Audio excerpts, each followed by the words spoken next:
The most unsettling disappearances are not always murders, hauntings, or conspiracies. Sometimes a town is erased while its people are still alive. It can happen quietly. A road closes. A post office stops meaning what it used to mean. A school empties out. A neighborhood becomes a risk zone, a reservoir boundary, a cleanup site, a name in an archive. And then, years later, someone says they came from there, and the map on your kitchen table says they did not. That was the contradiction waiting in our hallway when my wife came home. Her shoes were still wet. Not rain wet. Not the clean shine of a sidewalk after weather. The soles were packed with a gray-brown mud that dried in plates along the edges, the kind of mud that looks as if it has been pressed out from under standing water. It had worked into the stitching. It had climbed the sides of the leather. When she stepped onto the mat, it left a crescent of silt, and in that crescent were tiny bits of gravel, pale and sharp, as if they had come from a place where the ground had been ground down by machinery or time. She did not look frightened at first.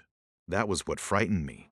She looked tired, focused, almost embarrassed, the way someone looks after locking herself out or missing the last train. She came in just after dawn, carrying her coat over one arm, and placed a receipt on the small table by the door as though it were an answer to a question I had not asked yet.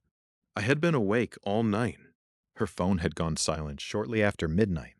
No message had gone through. No rideshare record explained where she had gone. The last thing I knew, she was supposed to be coming home from dinner with a friend, and then she simply was not where the world said she should be. When she finally spoke, she did not apologize first. She said, "I stopped in a town called Bellwether." I remember the name because of how ordinary it sounded. Not theatrical. Not gothic. Not the kind of name a person invents if she wants to be believed in a ghost story. Bellwether sounded like a place with a volunteer fire department, a church supper, maybe a hardware store that had been there too long. It sounded findable, so I opened a map. Nothing. Then another. Still nothing. I searched road atlases, online maps, county pages, old highway layers, where I could find them. I tried nearby states, variant spellings, the kind of mistakes people make when they hear a name in bad weather or under stress. There were farms and creeks and subdivisions with similar sounds, but no town where she said it had been. No municipal listing. No obvious historical marker. No neat little dot on the map. And yet the receipt was real enough to stain my fingers with cheap ink. It showed a store name I could not verify, a time from the missing hours, and the same town name printed under the address line. The paper smelled faintly of coffee and damp cardboard. It was the most ordinary object in the world, which made it worse. Impossible things are easier to dismiss when they arrive wearing costumes. This arrived as thermal paper. I want to be careful here, because this is not an allegation that a hidden town called Bellwether exists. It is not a claim that my wife stepped through a crack in reality. The case we are following is a constructed mystery, a way of listening to a question that real history has made strangely reasonable. What does it mean for a town to disappear from ordinary maps? Because the more I looked at the mud on her shoes and the receipt in my hand, the more I realized that the impossible part was not the disappearance. The impossible part was assuming maps would always tell us the whole truth. There are documented places in the United States where communities became difficult to find, not because they were imaginary, but because the conditions that made them towns were taken away. In Centralia, Columbia County, Pennsylvania, the Pennsylvania Department of Environmental Protection says an underground mine fire has burned in abandoned workings of the Buck Mountain coal bed since May 1962. The agency warns of dangerous gases and ground prone to sudden collapse. A road can look like a road until the earth below it becomes the story. In Times Beach, Missouri, the mechanism was not hidden fire, but contamination. On February 22, 1983, EPA, FEMA, and the state of Missouri announced federal state action after dioxin contamination led to permanent relocation. EPA's release said the CDC advised that the contamination posed a continuing threat after soil sampling, and EPA reported levels 300 times what the CDC considered safe. More than 2,000 residents were recommended for relocation. A town did not have to vanish in fog. It could be bought out by necessity. In Ottawa County, Oklahoma, around the Tar Creek Superfund site, The ground itself carried the history of extraction. Oklahoma Delaware Q says mining waste, known locally as chat, contains lead, zinc, and cadmium, and that cleanup of more than 30 million tons of chat is continuing. EPA says the St. Joe chat pile flanks the outline of what were once Picher City streets. There, the map can remember the grid even after almost everyone who made it a town has been moved away. And then there are places where water makes the erasure literal. The New York City Department of Environmental Protection states that Neversink Reservoir in Sullivan County holds 34.9 billion gallons at full capacity and was placed into service in 1954. The Time and the Valleys Museum states that the communities of Neversink and Bittersweet were lost when the reservoir was created, with Neversink relocated to its present site along Route 55. Imagine that sentence inside a family. The town was lost, but the name survived. The home was gone, but the people were not. My wife's shoes were drying by the door while I read about reservoirs. That was the first detail I could not leave alone. She said the roads in Bellwether went downward. She said there were signs she could not remember clearly: a closed place, an old gas pump, and a counter where a woman gave her coffee without asking where she had come from. She said the streetlights were too far apart. She said the air smelled like wet concrete and leaves. She said at one point she heard water moving where there should have been only woods. None of those details proves anything. But each of them has a documented cousin. A town can be covered by water. It can be undermined by fire. It can be evacuated after poison is measured in roadways, shoulders, ditches, houses, and yards. It can be hollowed out by mining and bordered by piles of waste. It can also appear on a map before it exists on the ground. That last kind of disappearance is stranger because it runs backward. The Colchester Historical Society identifies Agloe, New York as a paper town placed on SO maps in the 1930s as a copyright trap, using a name derived from Otto G. Lindbergh and Ernest Alpers. It was placed at a dirt road intersection north of Roscoe, New York. Later, according to the same account, it became more than fiction when an Agloe General Store was registered there. A false map entry attracted a real-world trace. So when my wife said Bellwether was not on the map, I had to ask the opposite question too. Had the town disappeared from the map, or had the map once made room for something that reality later touched? There is another category, colder and more deliberate. The Atomic Heritage Foundation says Soviet closed administrative territorial entities, known as ZATOs, were secret cities whose mentions were removed from documents and maps. These were not folklore villages or abandoned crossroads. They were urban communities connected to nuclear and military work, hidden under secrecy rules, coded names, and omission. That fact changes the emotional temperature of the whole question. If a town is absent from public documents, we tend to treat the absence as evidence that the town is not real. But absence can be produced. It can be engineered by state secrecy, by environmental cleanup, by condemnation, by reservoir construction, by cartographic practice, by the end of mail delivery and civic function. A map does not only show geography, it shows permission. It shows priorities. It shows what someone has decided is useful, safe, legal, or public enough to name. By mid-morning, my wife was asleep. I was still in the kitchen with the receipt. The mud from her shoes had hardened. I broke off a small piece without thinking and held it between my fingers. It was just dirt. Of course it was. There was no reason to imagine it could answer anything. But it had the weight of a clue because it came from somewhere, and somewhere was the whole problem. I kept returning to the printed town name. Bellwether. A word for the animal that leads the flock. A word for something that signals what is coming. It felt too meaningful, which made me distrust it. Real places often have names that sound invented after enough time has passed. Bittersweet, Picher, Centralia, Agloe, Neversink. Names can survive long after the conditions around them become unrecognizable. And families can carry those names differently than maps do. A person can say, "I'm from there," even after the houses are demolished. Even after the streets are closed. Even after the old site is under a reservoir, or inside a Superfund boundary, or beside an underground fire. A person can remember a town as a living place, while the government remembers it as a project area, a hazard, a buyout, a park, a restricted zone, or a former settlement. That was the first real turn in the mystery. My wife's story sounded impossible, only if a town must be present in the ordinary way to be real. But the documented record suggests something more uneasy. Towns can lose the features that make them visible to strangers while remaining vivid to the people who belonged to them. Streets can remain as outlines. Names can move. Boundaries can replace neighborhoods. Water can cover foundations. Official language can turn homes into sites it ties. By noon, I was no longer asking whether Bellwether was a ghost town. I was asking what kind of disappearance leaves behind a receipt. By noon, the receipt had stopped feeling like proof of a miracle and started feeling like evidence from the wrong kind of file. That distinction mattered. If I treated Bellwether as a supernatural place, then every missing road and every blank search result became part of the same impossible wall. But if I treated it as a town that had been erased in one of the ways real towns are erased, the wall began to show seams. Not answers, not yet. Seams. A place can disappear without vanishing. That was the sentence I wrote at the top of the legal pad beside my laptop, and underneath it I began listing the ordinary parts of a town that make it visible to outsiders.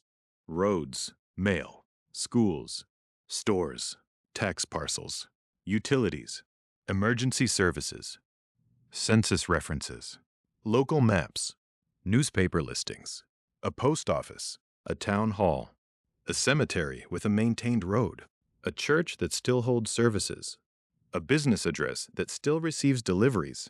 Then I crossed them out one by one, not because none of them mattered, but because any one of them could be interrupted.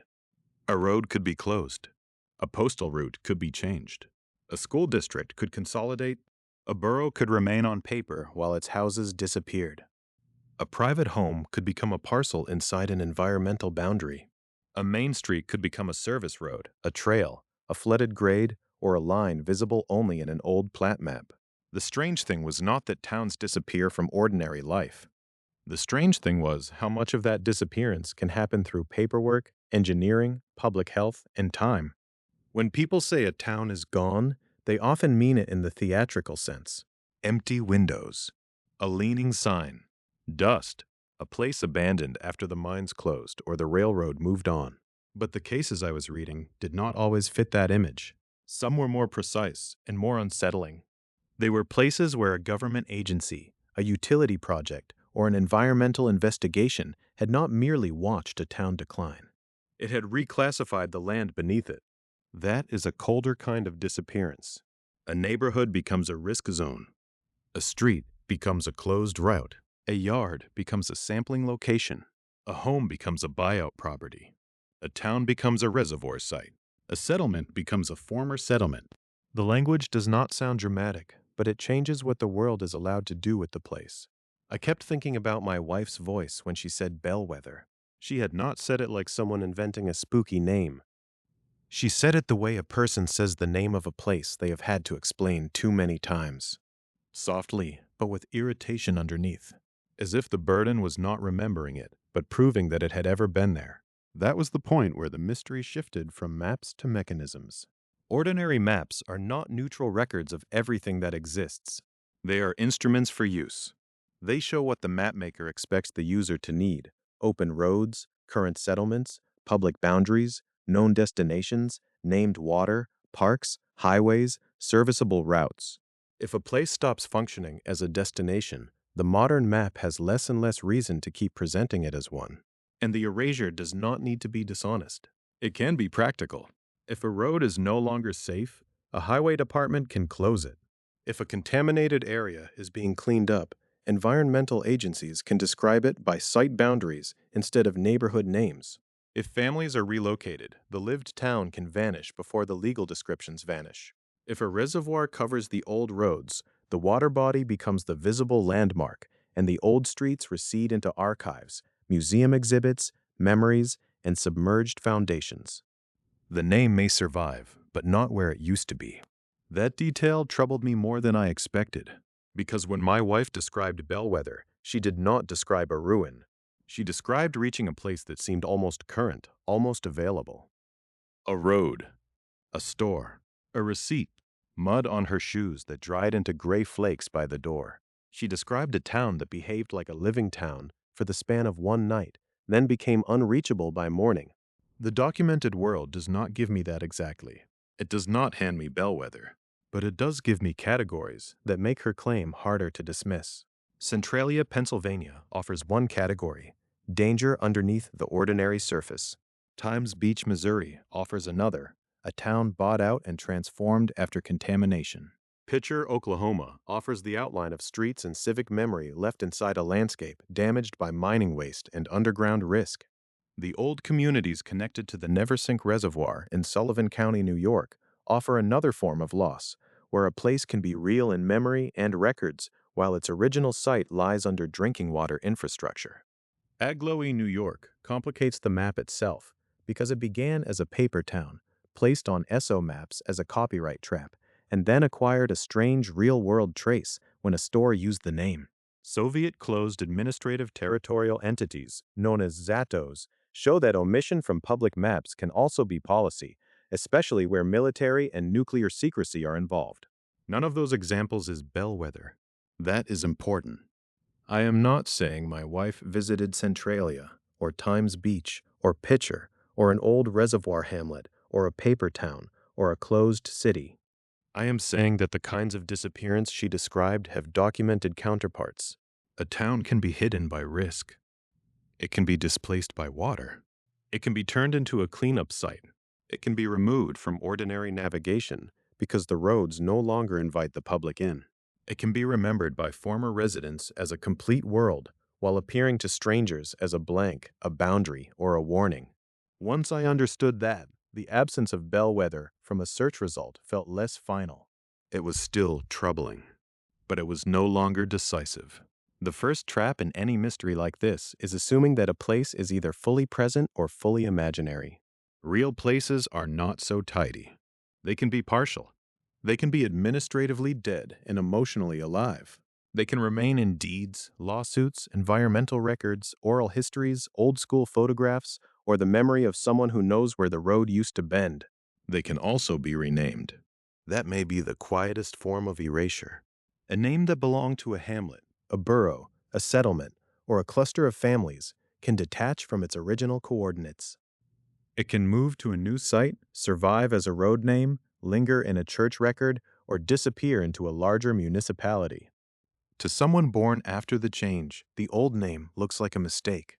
To someone displaced by it, the new map looks like the mistake. I thought of that while looking at my wife's shoes. The mud had dried hard at the edges of the soles. It was not proof of anything by itself. People pick up mud anywhere. Parking lots, riverbanks, construction sites, ditches, boat launches, shoulders of roads. But she had used one phrase before falling asleep that kept returning to me. She said, "The road felt closed, but people were still using it." At first, I had taken that as dream logic. Now it sounded like a memory of a place, caught between statuses. Closed to through traffic, maybe. Closed officially, but not physically blocked. Closed in one direction and accessible from another. Closed on modern maps, but still present underfoot. A road can be demoted before it disappears. It can remain as pavement, cracked and warning marked, while its purpose is gone. A town can be like that too. Not vanished, demoted, removed from the daily systems that make a place legible. The more I read, the more I saw the same pattern. Authorities rarely say, "We erased a town." They say the area is unsafe. They say relocation is recommended. They say the properties were acquired. They say a route is closed indefinitely. They say the site has been remediated. They say the reservoir was placed into service. They say public access is discouraged. They say the former community was relocated. Each phrase is reasonable. Each phrase may be necessary.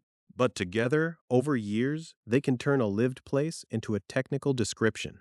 That was where the family part of the mystery entered more sharply.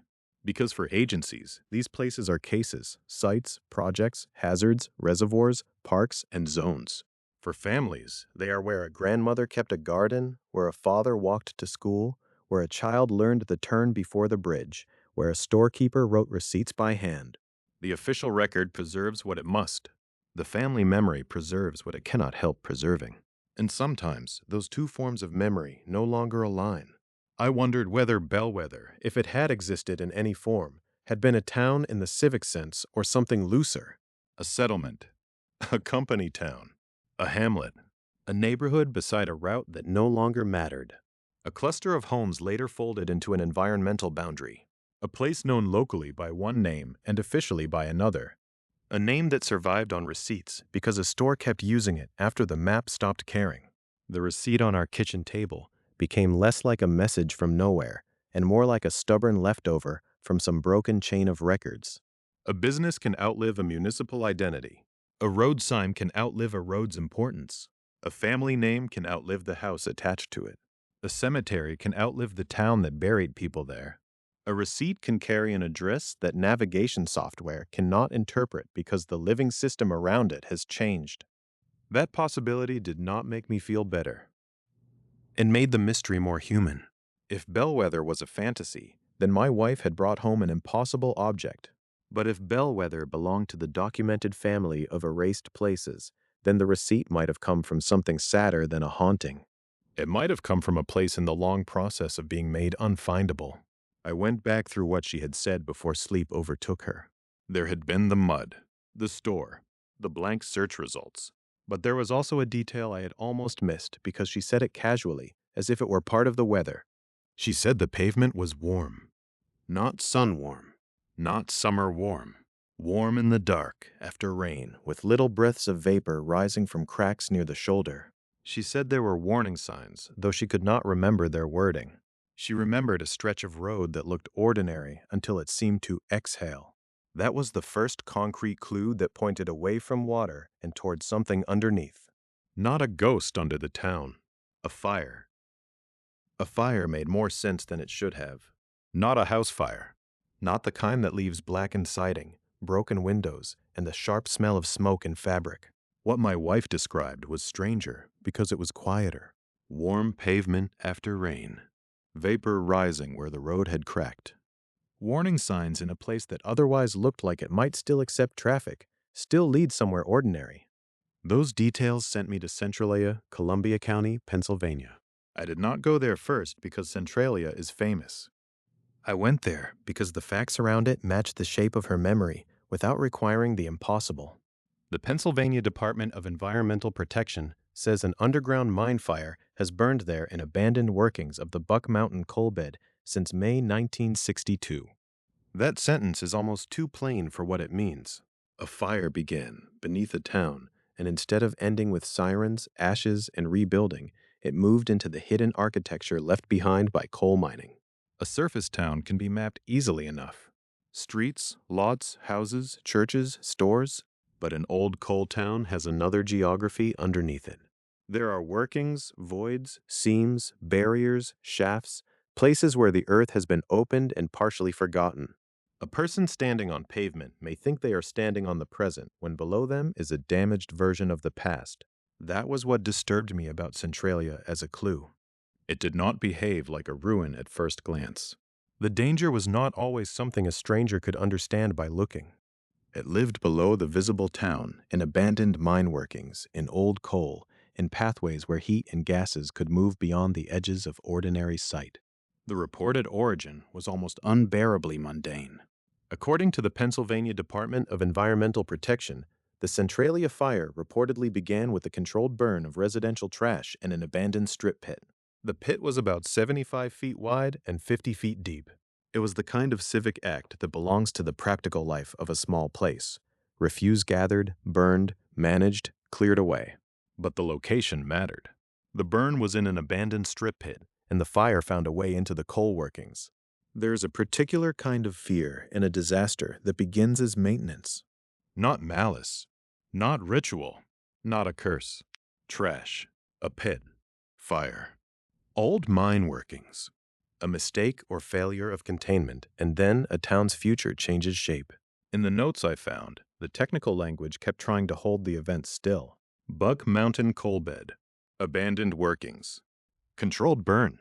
Residential trash. Non-combustible shale barrier. Each phrase had a job. Each one made the story less mythical and more frightening. Because if the mechanism is ordinary enough to name, then the impossible feeling does not disappear. It sharpens. My wife had said the road breathed. At first, I treated that as the language of exhaustion. She had come home after a missing night, muddy and shaken, carrying a receipt from a town neither of us could locate on ordinary maps.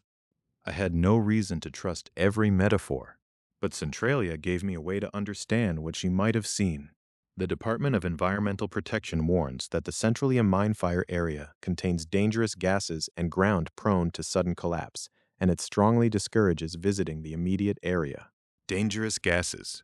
Sudden collapse. Those are not ghost story words. They are public safety words. They belong to agencies, signs, closures, advisories, but listen to them in the dark and they become something else. A road exhales because gases escape. Pavement warms because heat rises from below. The ground is not stable because the fire has entered the old hidden rooms beneath it. The signs she remembered did not need to say anything poetic. They did not need to name the dead or warn of a haunting. They only needed to tell the truth in official language. Keep away, unstable ground, toxic gas, danger. A sign can make a place more frightening by refusing drama. It does not care what you feel. It records a hazard. That was the first time Bellwether, the town on the receipt, began to feel connected to a category rather than a single mystery. If a community can be undermined by fire, then a map can lie without intending to. A road may appear in memory, but not function in life. A route may remain in old directions, but be closed in practice. The town name may persist, yet the place itself becomes a warning zone, a place you are advised not to enter, a place whose ordinary pathways have been interrupted by the state of the ground. Centralia gave me one especially concrete parallel, Pennsylvania Route 61. A Pennsylvania Department of Environmental Protection chronology records that Route 61 was closed indefinitely because of fire damage near Centralia. Indefinitely is a quiet word with a long shadow. It does not mean temporarily. It does not promise restoration. It marks a break in public movement. A road once used as part of the ordinary system becomes unreliable, then damaged, then officially removed from use. When my wife described the road, she did not call it a highway. She said only that there was a stretch of pavement where the air rose strangely from cracks near the shoulder. She remembered the smell after rain, though she could not say whether it was smoke, sulfur, wet stone, or fear. She remembered thinking that the road itself was alive, not because it moved, but because the ground beneath it would not stay silent. I asked her about it later, after she had slept. She was sitting at the kitchen table, the receipt between us, her hands wrapped around a mug she had not drunk from.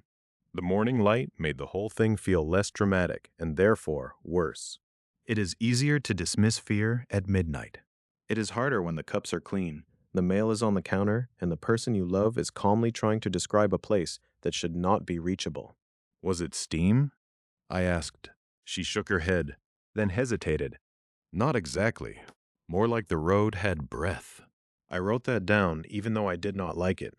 Were there flames? No. Smoke? Maybe. Low. Like the ground was cooling off, except it wasn't cold. That was when Centralia stopped being an interesting comparison and became a working model. A mine fire does not have to present itself like a bonfire. It can be hidden in old workings. It can heat the surface unevenly. It can create hazards that are not visible until the ground opens or gases collect or a road surface begins to fail. The Pennsylvania Department of Environmental Protection's warnings are not about spectacle. They are about the mismatch between appearance and danger. That mismatch mattered for us. Bellwether, if it had ever existed in the ordinary way, might not have vanished by being destroyed all at once. It might have become uninhabitable in pieces. First a sign, then a closure, then a warning zone, then a route that no longer appeared as useful on maps meant for travel, then houses removed or abandoned, then a name that remained only in records, in family speech, or on one strange receipt folded into my wife's pocket. This is where a mystery can become disrespectful if you let it. Centralia is not merely a symbol. It is a real place, in Pennsylvania, tied to real people, real land, and real decisions. The fire under it is not a metaphor invented for atmosphere. It is a documented environmental hazard. The Department of Environmental Protection's account places the fire and the abandoned workings of the Buck Mountain coal bed beginning in May 1962. The reported starting point was a controlled trash burn in an abandoned strip pit about 75 feet wide and 50 feet deep. The agency warns of dangerous gases and ground prone to sudden collapse. Route 61 was closed indefinitely because of fire damage near Centralia. Those facts are enough. They do not need embellishment. And yet they do something unsettling to the imagination. They prove that a town can be present and inaccessible at the same time. It can remain on the earth while becoming unsafe to occupy. It can hold history while losing the practical features that make a place feel reachable. It can have roads that once connected people, but now warn them away. After I found the Route 61 closure, I went back to the receipt again. The paper had softened at the fold. The ink was faint in places, but the store name was still legible enough to bother me. Wife. Bellwether Market. A timestamp from the night my wife was missing. No address that helped. No phone number that led anywhere useful. Only the name of a town that refused to appear where a town should appear. I began to wonder whether I had been asking the wrong map to answer the question. Modern maps are built for use. They favor current roads, accessible businesses, recognized addresses, updated jurisdictions. They are not designed to preserve every failed promise of settlement, every condemned block, every road closed because the ground underneath it is burning. If Bellwether belonged to the same family of places as Centralia, then its absence from an ordinary map was not proof that it had never existed. It might be proof that it had stopped being ordinary. My wife watched me read through the Centralia material and said nothing for a long time. Then she asked, could people still be from a place like that? It was the first question that sounded less like evidence and more like grief. I thought of the warning sign she remembered. The warm road. The breath coming from cracks after rain. I thought of a fire continuing beneath a place long after the moment that started it had passed out of living memory for many people. I thought of how official language can describe a hazard without describing what it means to belong to land that others are told to avoid. Yes, I said finally. I think they could. That answer changed the tone of the room. Until then, Bellwether had been a puzzle, a receipt, a missing night, a town name without a map. But Centralia suggested a more human possibility. Maybe the central question was not whether a town could disappear. We had already learned that it could, in legal, environmental, and administrative ways. The harder question was, what happens to the people who keep carrying it after the roads close? Because if a place becomes dangerous, it does not stop being home all at once. It becomes unstable first, then contested, then reduced by outsiders to a case study, a warning, a curiosity, a destination for people who want to see the edge of disaster. But for families connected to it, the name may still mean childhood, work, church, school, weather, neighbors, the route to someone's kitchen door. That was the part my wife's voice kept circling, even when she could not explain where she had been. She had not described Bellwether like a tourist. She described it like someone returning to a place she almost knew. The warm pavement frightened her, but the street pattern seemed familiar. The signs disturbed her, but the direction of the road did not. It was as if the town had become unsafe without becoming unfamiliar. Centralia showed me how that contradiction could exist in the real world. A town can be warned against and remembered tenderly. A road can be closed indefinitely and still remain in someone's mental map. A fire can burn under the surface for decades, while above it, the question of home becomes harder and harder to answer. And once I understood that, I could no longer think of Centralia only as the place with the underground fire. I had to look at what it had been before the warning signs, before the closures, before the mine fire became the first thing strangers knew. Because the most haunting part of an erased town is not the moment it becomes dangerous. It is the fact that before anyone was told to stay away, people were told to come there, build there, work there, and call it home. Before Centralia became a warning, it had been an invitation. That was the part I kept returning to after my wife fell asleep on the couch, still wearing the borrowed sweater I had wrapped around her shoulders that morning. The story of the mine fire explained the warmth under the pavement. It explained the vapor, the closed road, the signs that made ordinary ground feel suddenly untrustworthy. But it did not explain the look on her face when she tried to describe the town itself. She had not described ruins first. She had described a place, a church bell somewhere behind trees, a street that bent slightly before it climbed, A row of houses that seemed too sparse, as if some had been removed but the spacing between them still remembered the original pattern. She talked about a porch light over a side door. She talked about a hill where the wind came through in a way that made it hard to hear. She talked about the town as if it were damaged, but not dead. That distinction mattered more than I wanted it to, because a ghost town is easy to file away. A ghost town belongs to tourism, photography, and stories people tell after the living have gone. But Centralia, Columbia County, Pennsylvania, did not begin as scenery for other people's fascination. It began with work, with coal, with families tied to an industry that made the town possible and, in time, made the ground beneath it dangerous. The Pennsylvania Department of Environmental Protection's chronology gives the older outline plainly. Coal was first mined in the area in 1842. The Centralia colliery opened in 1862. Centralia was incorporated as a borough in February 1866. Those dates changed the temperature of the story. They pushed Centralia back before the famous fire, before the broken asphalt, before the photographs of empty streets and warning signs. They placed it in the long industrial history of anthracite country, where towns were not accidents on the landscape. They were built around seams, shafts, rail connections, collieries, wages, and the promise that the earth could support a household if enough men went beneath it. When I read that Centralia had been incorporated as a borough in February 1866, I found myself lingering over the word borough. It was not romantic. It was administrative. It meant a local government, a civic shape, a place with borders, responsibilities, officials, ordinances, and some shared belief that the settlement had become durable enough to name and manage. That was the opposite of disappearance. A borough says, "This place counts." And yet, a century later, the same place would become known to strangers for what could no longer be safely trusted. The underground mine fire, burning in abandoned workings of the Buck Mountain coal bed since May 1962, according to the Pennsylvania Department of Environmental Protection, made Centralia famous in a way no home wants to be famous. Not for schools, churches, stores, or family names. Not for the sound of a Saturday morning or the angle of light on a row of houses. But for danger below ordinary ground? This was where my wife's story began to change shape for me. At first, I had been listening for the impossible part. The erased town. The missing map. The receipt from a business whose name led nowhere. I wanted one clean contradiction. Either she had gone somewhere real, or she had not. Either the town existed, or it did not. Centralia made that question feel too simple. Because a place can exist historically, legally, emotionally, and still become unstable as a home. It can keep its name while losing the ordinary conditions that make a name useful. It can remain on documents while the lived town thins out around it. It can be remembered with precision by people who knew its streets, while outsiders know it only as a hazard.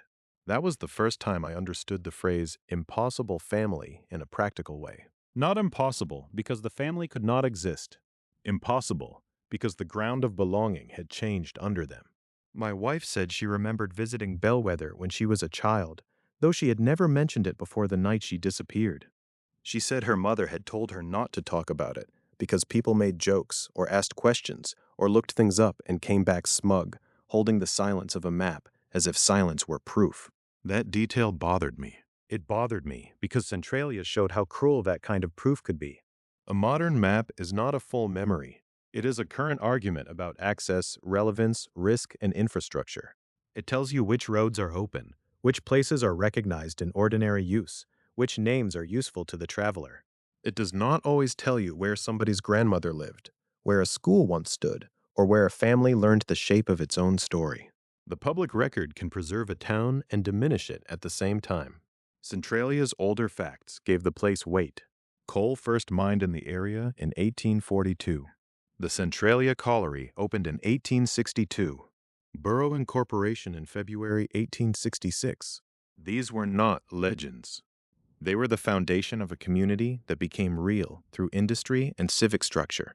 But the later facts gave it instability, fire in abandoned mine workings, dangerous gases, ground prone to sudden collapse.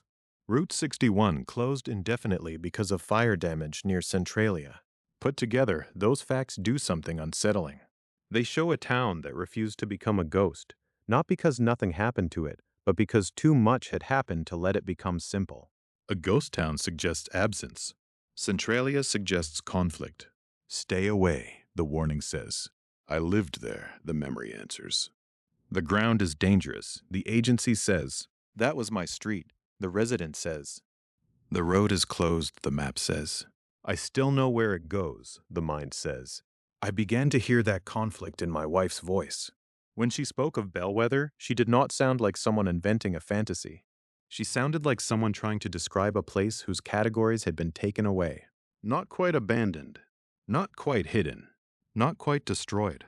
Not available in the way a town is supposed to be available. She kept saying one phrase. It wasn't empty.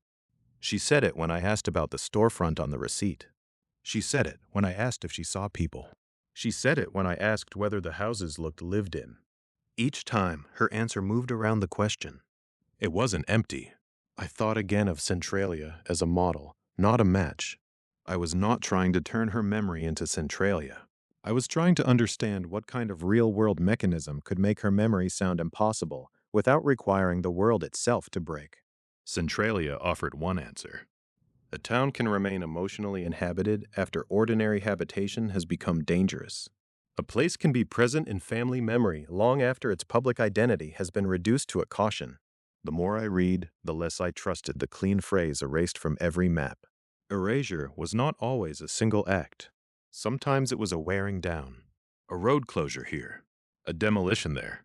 A warning sign at the edge of what used to be familiar. A shift in how agencies describe the land.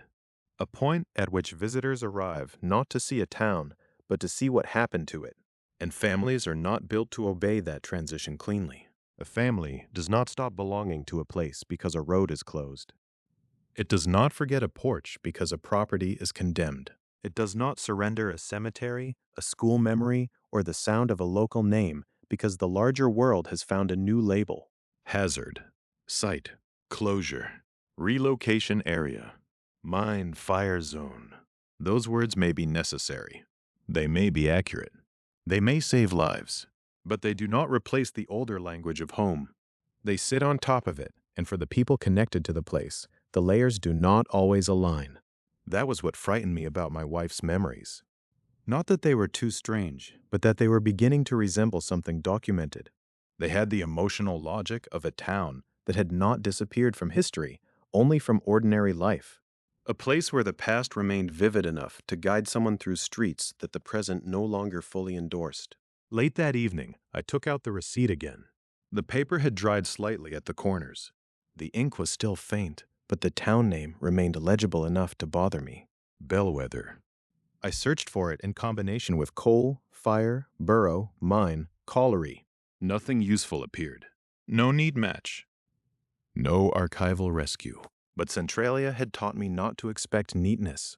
If Bellwether was real in the way my wife insisted, it might not be found by searching the name alone. It might be buried under a later designation. It might have changed jurisdiction. It might have been absorbed into a risk zone, a reservoir boundary, a cleanup area, a relocation file. Its evidence might not be where a traveler would look. It might be where an agency kept records after a town became a problem to manage. My wife woke near midnight and asked what I was reading. I told her, softly, Centralia. She nodded as if the name meant something, though not recognition exactly. More like a neighboring thought. Then she said, Bellwether wasn't burning. That sentence moved the room. I waited. She pressed her thumb against the seam of the blanket, thinking. There was water nearby, she said. Or maybe a river. And the roads had edges like they'd been checked. The yards, too. Like someone had measured everything and decided the dirt itself was evidence. Centralia had given me the first model, fire under a town that remained real to the people who remembered it. But my wife was already leading me toward another kind of disappearance. Not heat from below. Something carried in soil, along roadsides, in ditches, near houses, through yards. A town not hollowed by fire, but examined until every ordinary surface became suspect. The phrase, dirt itself was evidence, stayed with me longer than the image of the breathing road. With Centralia, the danger had been hidden below the surface.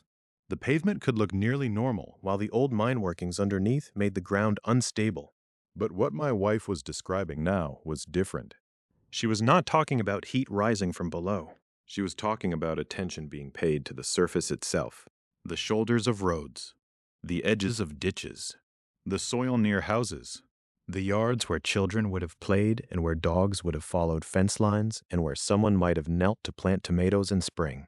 She could not give me a state at first. She could not give me a county. She only said west and river and old roadways and a feeling that the town had been gone over carefully, not by trespassers, not by scavengers, but by people with authority. People who did not look at a yard and see a yard. People who saw a sample location. That was how I found Times Beach, Missouri. Not because Bellwether was Times Beach. I want to be careful about that. My wife had not said the name. She had not remembered Missouri. She had not described it cleanly enough for me to draw a line and say, "Here, this is the place." But the shape of what she remembered began to match a documented kind of erasure. A town beside a river. A town tied to roads. A town where ordinary ground became part of an investigation. A town that did not simply decline, or burn, or empty out one house at a time, but was permanently relocated after contamination made staying there unsafe. On February 22, 1983, EPA, FEMA, and the state of Missouri announced federal state action for Times Beach. The reason was dioxin contamination. The result was not a temporary warning, not a recommendation to boil water, not a cleanup that allowed normal life to resume around the edges. The documented outcome was permanent relocation. That phrase has a strange calmness to it. Permanent relocation. It sounds administrative enough to fit in a press release.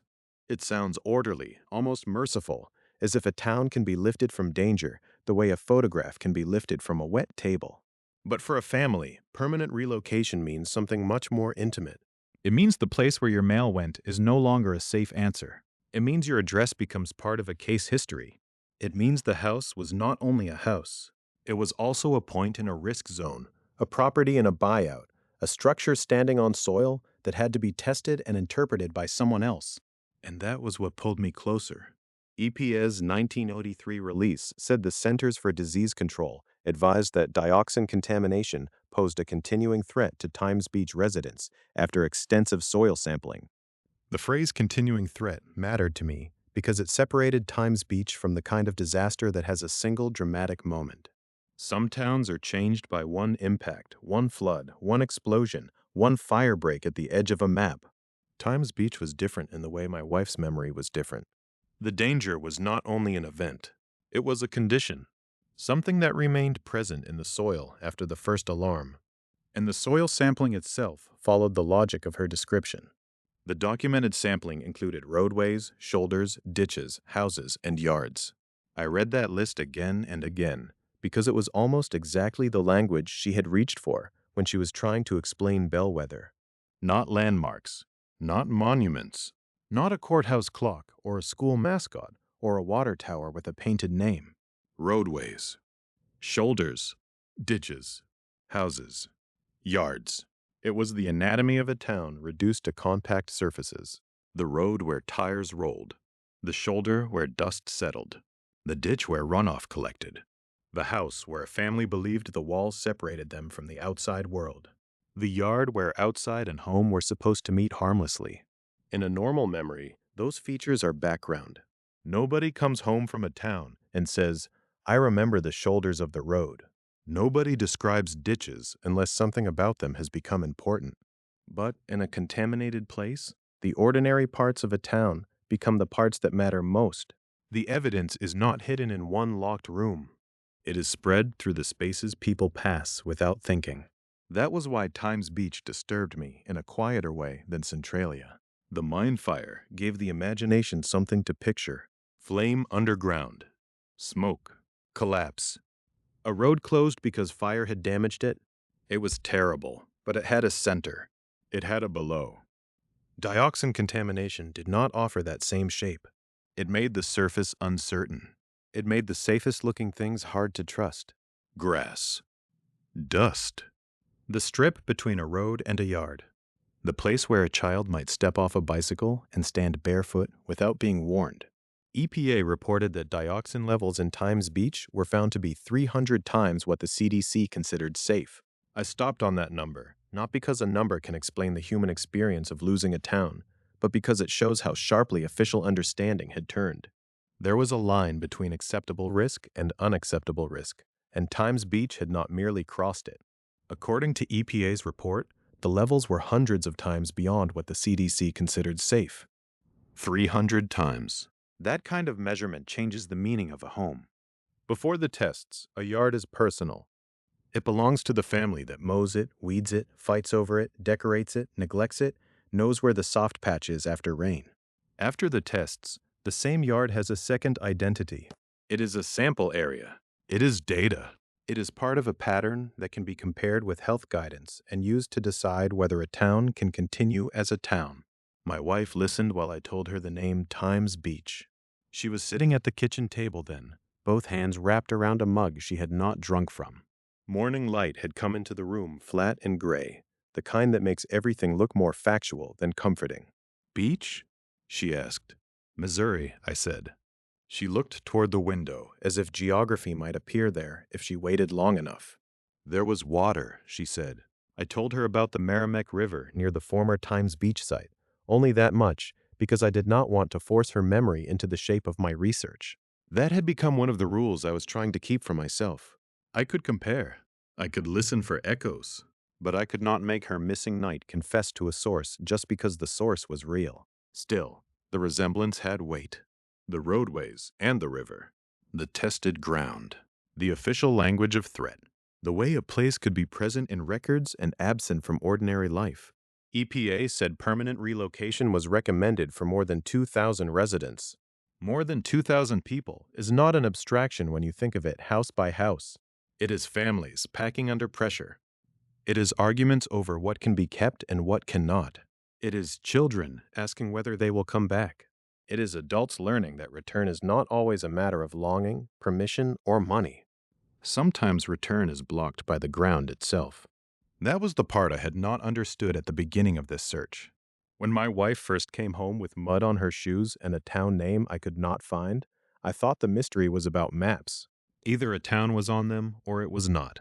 Either Bellwether had existed or she had imagined it. But the real cases kept teaching me that disappearance is not a simple yes or no. A town can remain in documents while vanishing from daily use.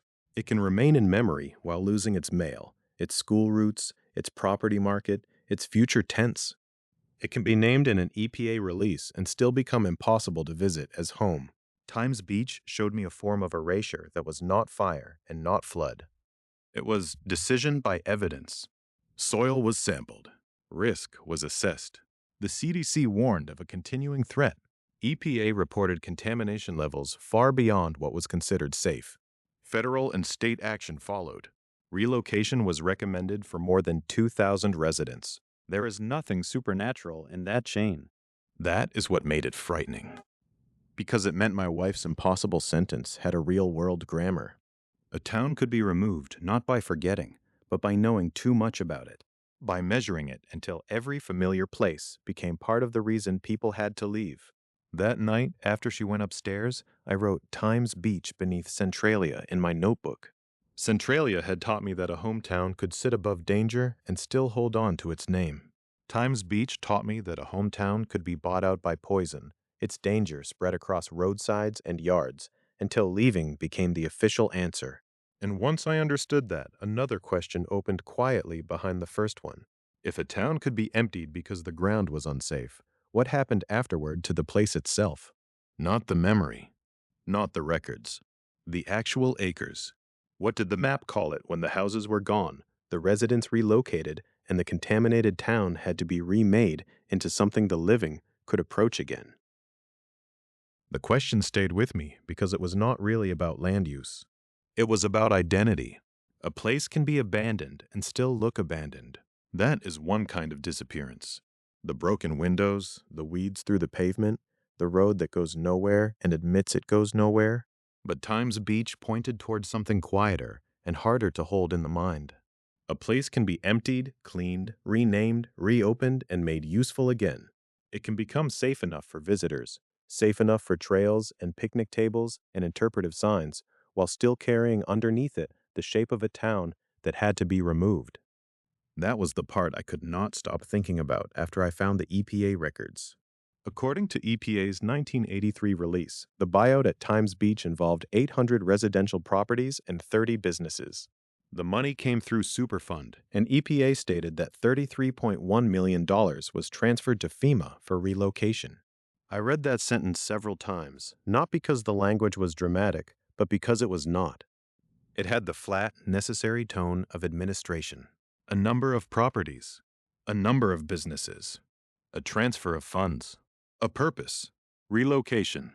That word had been following me since my wife came home. She had not said she had visited a ruin. She had not described a town with empty houses and collapsed roofs. She had described something more confusing.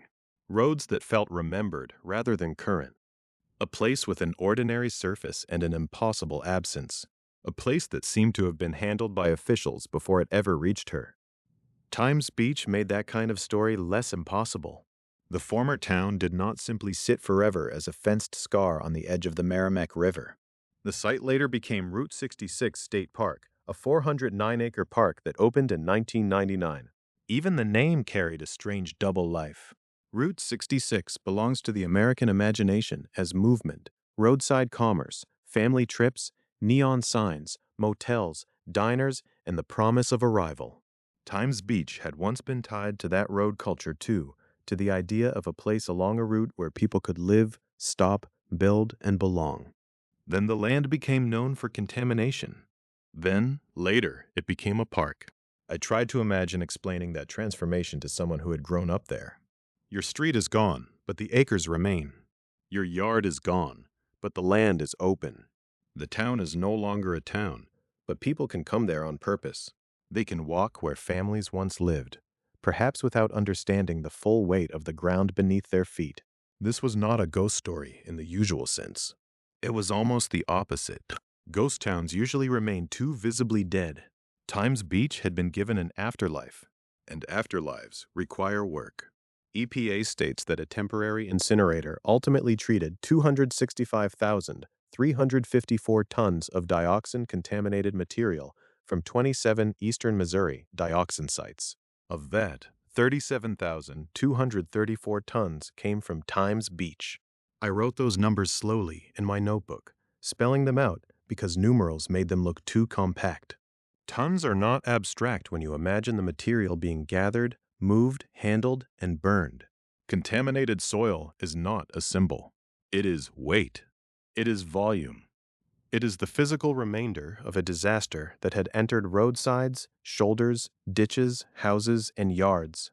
That detail changed the way I understood my wife's description. She had not only remembered a place, she had remembered the logic of a cleanup.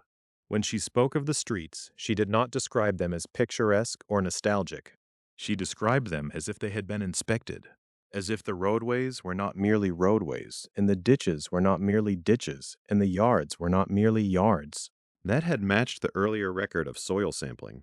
But now, with the incinerator records in front of me, I saw the next stage of the process.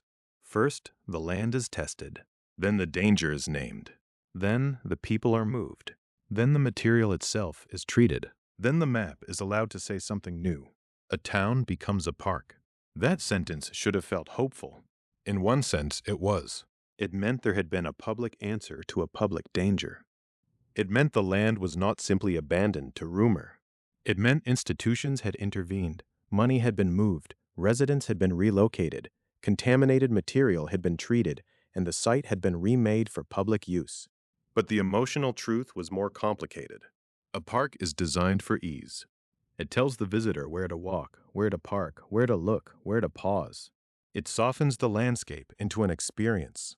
But if the park was once a neighborhood, then every softening also risks becoming a kind of erasure. Not malicious necessarily, not false, just incomplete. The land has been made approachable again, but the former life of the land does not return with the same clarity. I thought of my wife's receipt, still sealed in a plastic sleeve on my desk.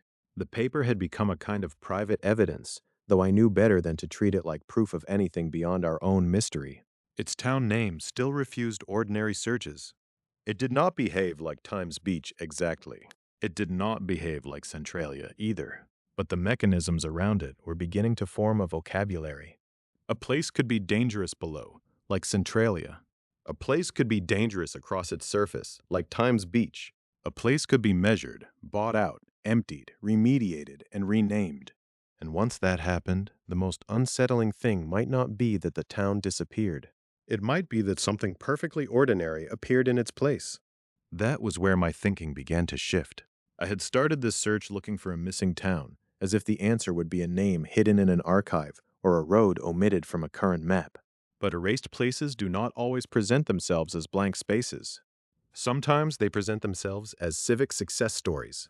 They become reservoirs, parks, restricted zones, wildlife areas, federal cleanup sites, or green spaces. They are not missing from the map. They are on the map under a different category. That made my wife's impossible town harder, not easier, to find. If it had been a ruin, we might have searched for ruins. If it had been a ghost town, we might have searched lists of ghost towns. But what if it had been transformed into something that no longer admitted its first identity at a glance? What if the road she remembered now passed through a recreational area, or a managed landscape, or land whose old address system no longer matched its visible use? What if the map had not lied, but updated itself so completely that the old place became invisible to anyone who did not already know how to ask? I brought this up to her the next morning while she stood at the sink, rinsing mud from the soles of her shoes for the third time. The mud was stubborn, lodged in the edges where the rubber met the leather. She listened without looking at me, and when I said the name Route 66 State Park, she stopped moving. Was it a park? I asked. She shook her head at first. Then she hesitated. I don't know, she said. There were places where it felt like one. Open. Marked. Like people were allowed to be there. But then there were other places where it felt like the marks didn't match what used to be there. What kind of marks? She set one shoe on a towel and looked toward the window. Not through it exactly, but as if she were trying to place a landscape over the morning outside. Edges, she said. Paths. Fences, maybe. I remember thinking they wanted you to move a certain way. Like, if you stayed where you were supposed to stay, everything made sense. And if you didn't? She pressed her lips together. Then it felt like streets were underneath it. I did not answer right away. That was the sentence that stayed with me. Streets were underneath it. Not literally, perhaps. Not buried pavement necessarily, but underneath in the way memory sits under official use. Underneath in the way a neighborhood can remain as a pattern long after the houses are gone. Underneath in the way an old town plan can haunt a park, not by rattling chains, but by making every path feel like it replaced a road someone once used to come home. Times Beach had given me that possibility. It had shown me that a vanished town could have a public afterlife, and that the afterlife could be cleaner, safer, and easier to visit than the truth it covered. It had also shown me that the word erased was too simple. Times Beach was not erased from history. EPA records, relocation figures, cleanup totals, and the existence of Route 66 State Park all testify to what happened there. But ordinary memory works differently from records. A visitor can step into a park without feeling the weight of 800 residential properties and 30 businesses. A child can run across open ground without knowing that more than 2,000 residents were once told the contamination posed a continuing threat. That is not forgetting, exactly. It is transformation. And transformation may be the most disorienting form of disappearance, because it leaves no clean absence to point at. It gives you something present instead, something named, something maintained, something that looks resolved. By then, my notebook had become less like a list of places and more like a set of conditions. Fire below, poison in soil, buyout, relocation, cleanup, renaming. The wife I loved had come back from somewhere that seemed to share pieces of all of them, but none of the known cases fit completely. That should have discouraged me. Instead, it widened the search. Because of Times Beach taught me what could happen when the surface itself became evidence, her next memory turned my attention toward ground that was not just contaminated, but structurally betrayed. She described pale gravel hills. She described streets that seemed outlined by waste instead of houses. She described land that looked open but felt hollow, as if the map had been drawn over a damaged underground world. And when she said that, I stopped thinking about parks. I started looking for towns where the earth could cave in. The phrase, "the earth could cave in," changed the shape of the search. Until then, I had been thinking mostly in layers. Fire below the road, poison in the roadside dust. A former neighborhood converted into a park. The pattern was terrible, but it was still easy to imagine from above, as if the map itself could explain it. A boundary here. A closed route there. A river, a buyout zone, a cleanup site. But my wife was not describing a boundary. She was describing hollowness. She remembered pale gravel hills that did not look natural, mounds that seemed too light in color and too sharp in outline to belong to the landscape. She remembered open ground with a strange, exposed feeling, as if the surface had been scraped clean and then left behind. And she remembered streets that were not so much lined with houses as traced by waste, the old geometry of a town still faintly present, but the life that should have filled it missing. That was when I found myself in the records for Ottawa County, Oklahoma. The name that kept appearing was Tar Creek. Not a town exactly. Not in the way Centralia was a borough, or Times Beach was a municipality with homes and businesses that could be counted before they were bought out. Tar Creek was larger and stranger than that. It was a Superfund site, and according to the Oklahoma Department of Environmental Quality, it covered about 40 square miles of former lead and zinc mining land in the Tri-State Mining District. The district itself spread across a corner of the country where borders meet: northeastern Oklahoma, southeastern Kansas, and southwestern Missouri. On a clean map, that sounds almost orderly. 3 states, a named mining district, a region with an industrial history. But the more I read, the more I understood that a mining district is not just a place where ore came out of the ground. It is also a place where absence is manufactured. Rock removed, tunnels left behind, waste piled up, water changed, the surface trained to hide what has happened beneath it. And Tar Creek was not a small scar. Oklahoma DEQ describes mining waste there by a local word, chat. It sounds harmless if you hear it without context, almost casual, like a word from a roadside conversation. But chat is lead and zinc mining waste, and Oklahoma DEQ says it contains lead, zinc, and cadmium. The same source says cleanup of more than 30 million tons of chat is continuing. More than 30 million tons. I wrote that phrase down and stared at it for a long time because it changed the scale of what my wife had described. Pale gravel hills were no longer just a visual clue. They were an industrial aftermath. They were matter brought up, crushed, separated, discarded, and left in quantities so large that they could become landmarks. In an ordinary town, hills are part of the geography. In a damaged mining town, the hills can be leftovers. That distinction mattered. A map can show roads, property lines, streams, and city limits. It can mark a creek and a county. It can label a highway or omit a street. But a map does not easily show the moral weight of waste. It does not tell you whether the pale mound beside a road is natural ground or a mining remnant containing metals that should not be in a child's yard, a ditch, or the dust at the edge of a neighborhood.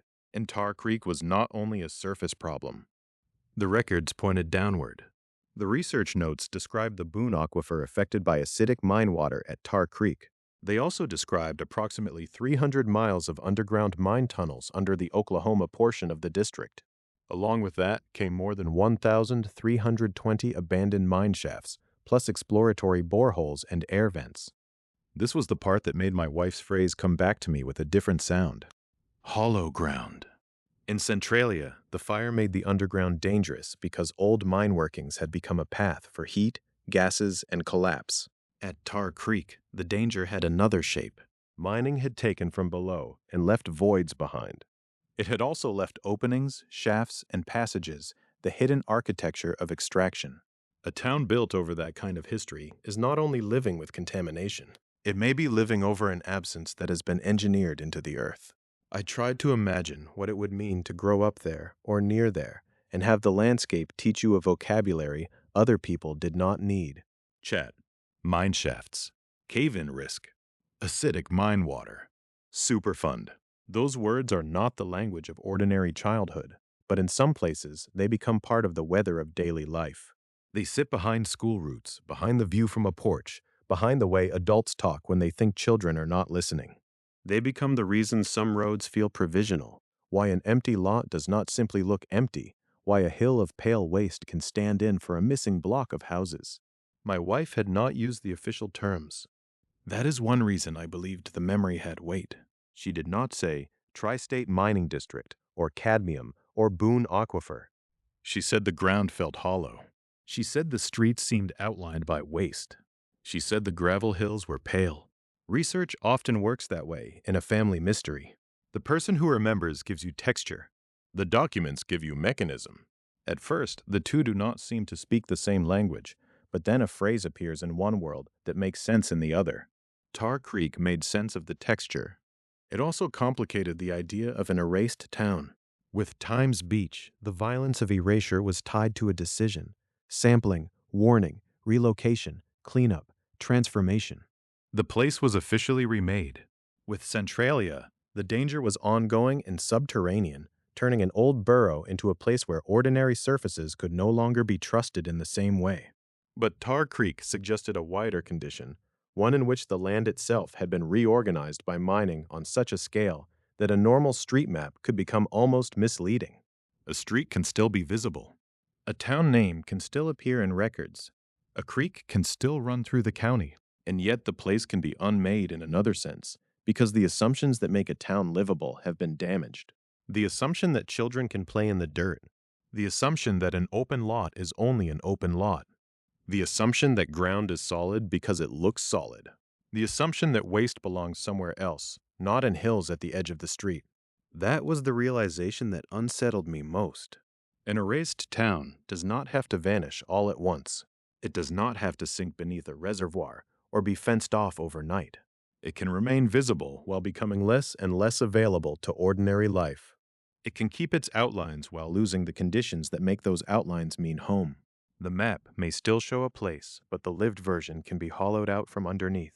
I kept returning to the number Oklahoma-Delaware Q gives for the chat cleanup, more than 30 million tons. Not because I could really picture it. I could not. That was the problem.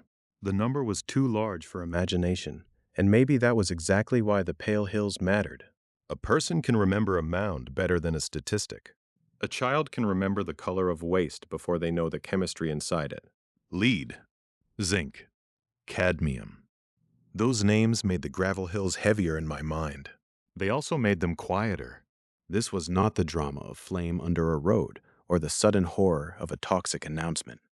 It was slower than that. It was the kind of damage that becomes part of a region's profile, part of its horizon, until cleanup agencies have to speak in millions of tons and decades of work. And somewhere inside that landscape were actual communities. The documents connected Tar Creek not only to the abstract language of mining waste, but to named places in Ottawa County: Picher, Cardin, Hawkerville, Quapaw, North Miami, and Commerce. I wrote the names in a row and felt the investigation narrow again.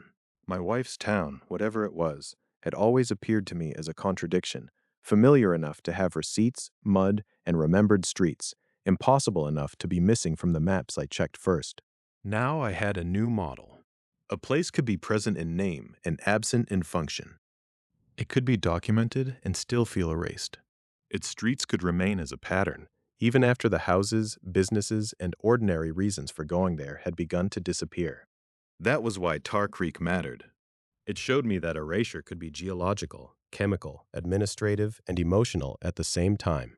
The damage was not only under the town, and not only on top of it.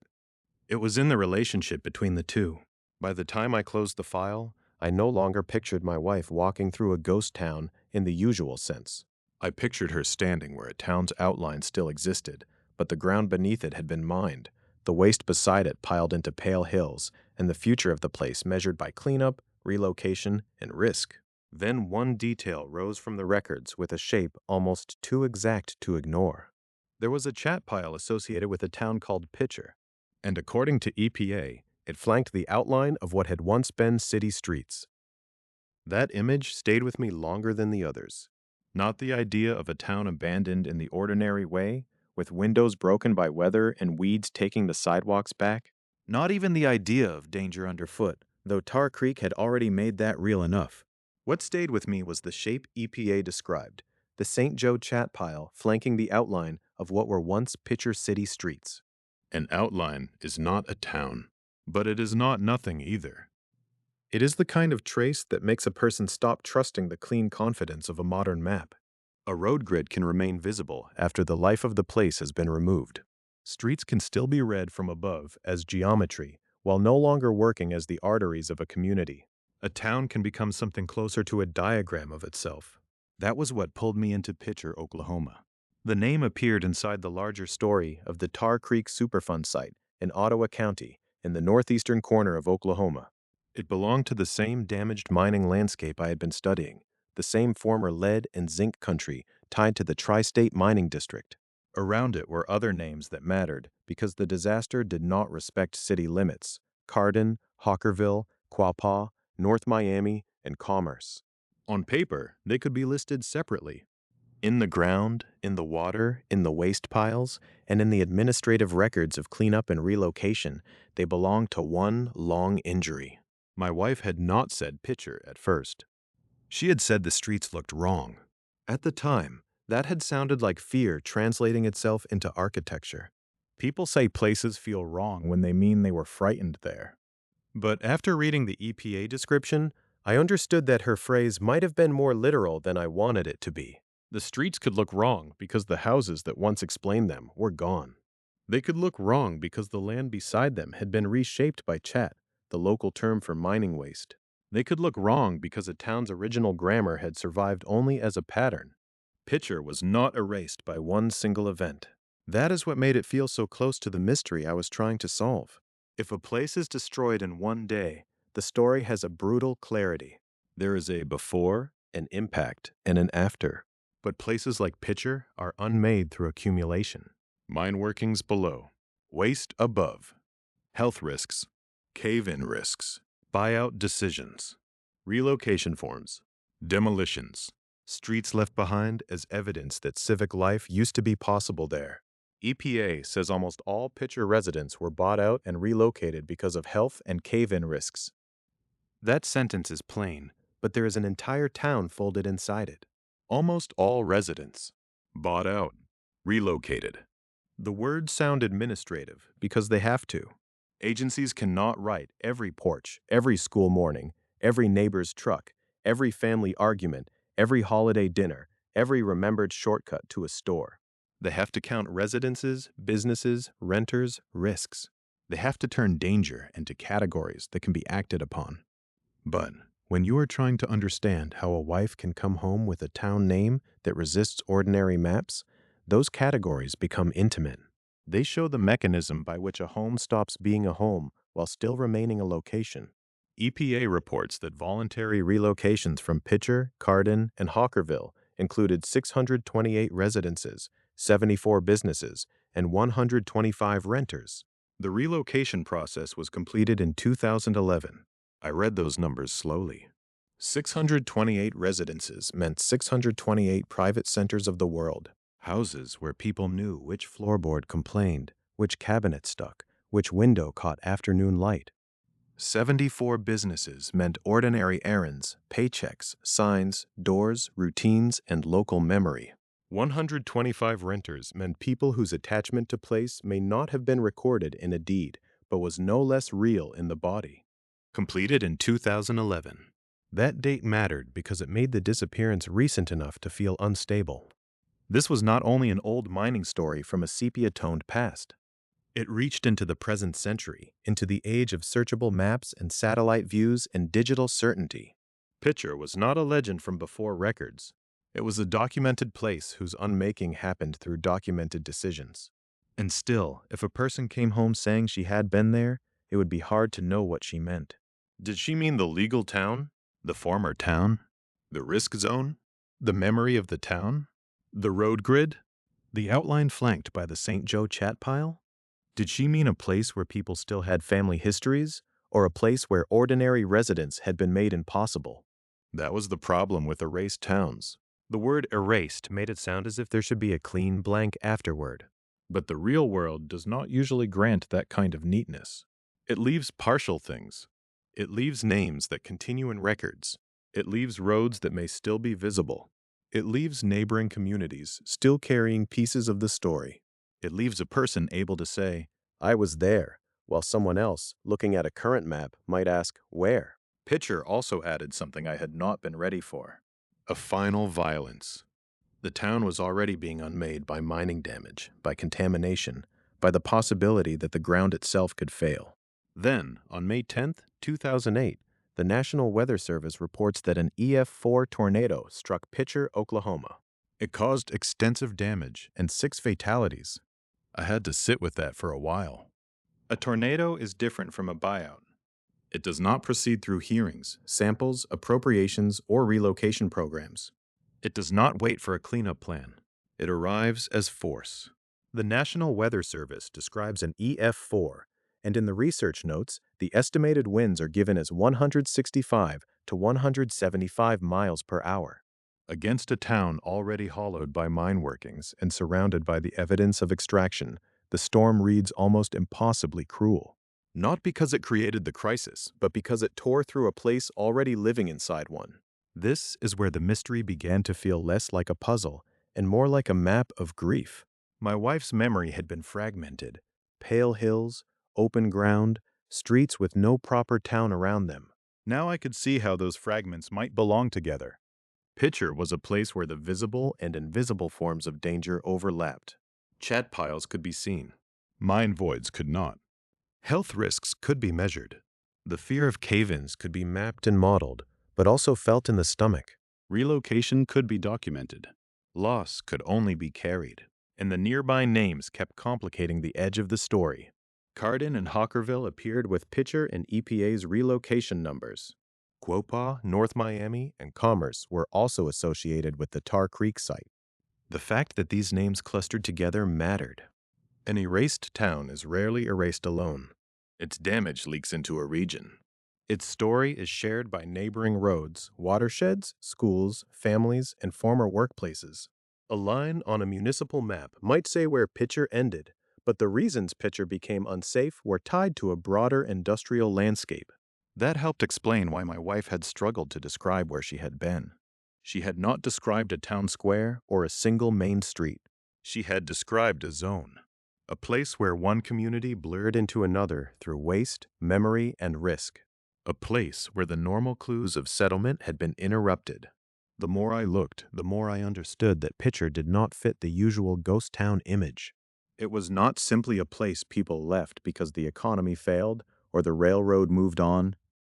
It was a place where official recognition of danger helped remove the ordinary functions of a town. The buyouts were not incidental. They were part of the mechanism of disappearance. To protect people, the town had to be emptied. To make the land safer, its use had to change. To acknowledge the risk, the map had to stop pretending the streets meant what they used to mean. That was the contradiction I kept hearing under the facts.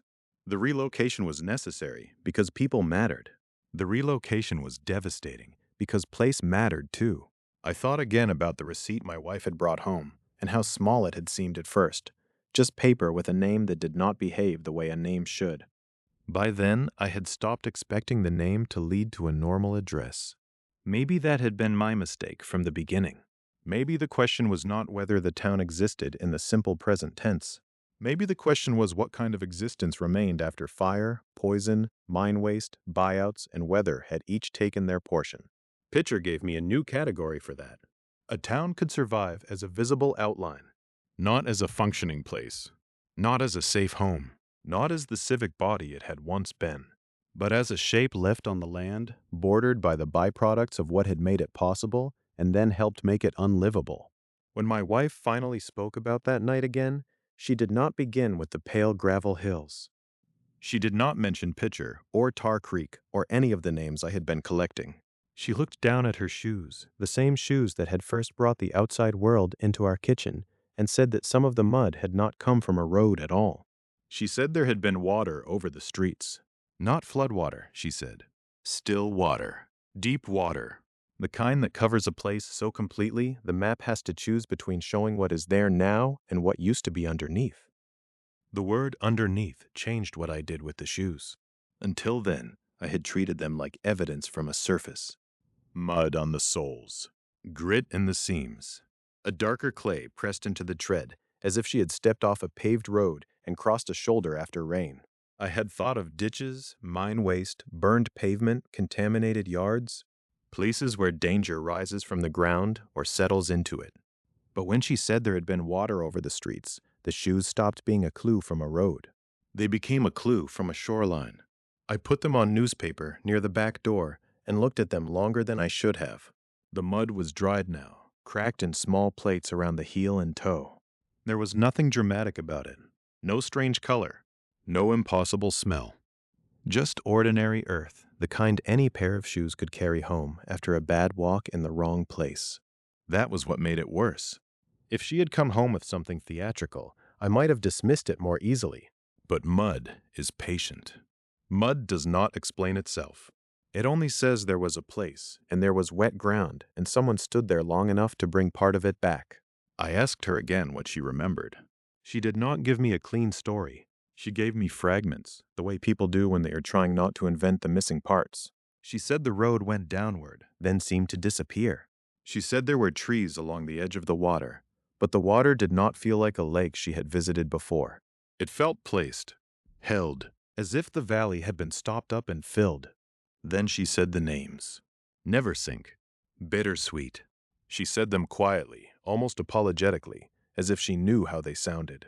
Neversink, like a warning disguised as a promise. Bittersweet, like a name chosen by someone who already knew the ending. I wrote both words down. At first, I was careful not to react. By then, we had been through too many names that sounded unreal until they turned up in records. Centralia had sounded like a legend until the Pennsylvania Department of Environmental Protection placed the mine fire in abandoned workings of the Buck Mountain coal bed. Times Beach had sounded like a memory from a vacation postcard until EPA records turned it into soil samples, relocation, and a state park. Picher had sounded like a ghost town story until EPA described the St. Joe chat pile flanking the outline of what were once city streets. So I did not tell her that Neversink sounded impossible.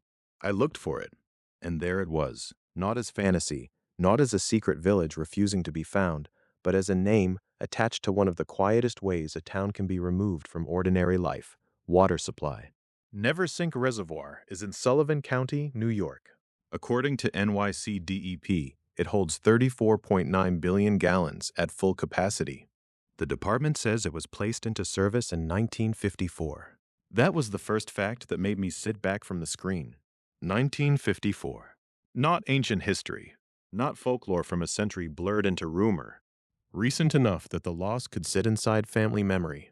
Recent enough that a child could hear an older relative talk about a road, a house, a church, a store, a turn in the valley, and grow up believing those places belong to the same world as everything else. Then one day, on an ordinary map, there would be water where the story said there had been streets. That is the particular unease of a reservoir town. A burned town leaves ruins if they are not demolished. A contaminated town may leave fenced land, warning signs, a converted park, or a name in an environmental record. A mining town may leave piles, shafts, subsidence zones, and an outline that can still be read from above. But a reservoir does something different. It replaces the surface with usefulness. It does not look like absence. It looks like infrastructure. It looks like a calm expanse of water doing an important job for people far away. The valley beneath becomes background to the present purpose. The map does not lie when it shows the reservoir. The reservoir is truly there. But it can still hide the older truth that something else was there first. That was where the Time and the Valleys Museum gave the wife's two words their weight. The museum states that the communities of Neversink and Bittersweet were lost when the Neversink Reservoir was created. It also states that Neversink was relocated to its present site along Route 55. Lost, in this context, does not mean vanished from history. It does not mean no one remembered. It means the old place no longer continued as a living community on its original ground. The name moved. The people moved. The map adjusted. The water stayed. That distinction mattered to me because of the way my wife had spoken. She had not said she saw a town underwater like some impossible vision through glass. She had said water was over the streets. She had said there were names that felt like settlements. She had said the mud on her shoes was not from a road, or not only from a road. At the edge of a reservoir, old roads do not need to be visible to still organize memory. A route can disappear underwater and remain present in the stories of those who once used it. A town can be relocated and keep its name, while the original place becomes unreachable except through archives, museum accounts, construction histories, and family sentences passed down without enough explanation. Neversink was especially cruel as a word for this mystery.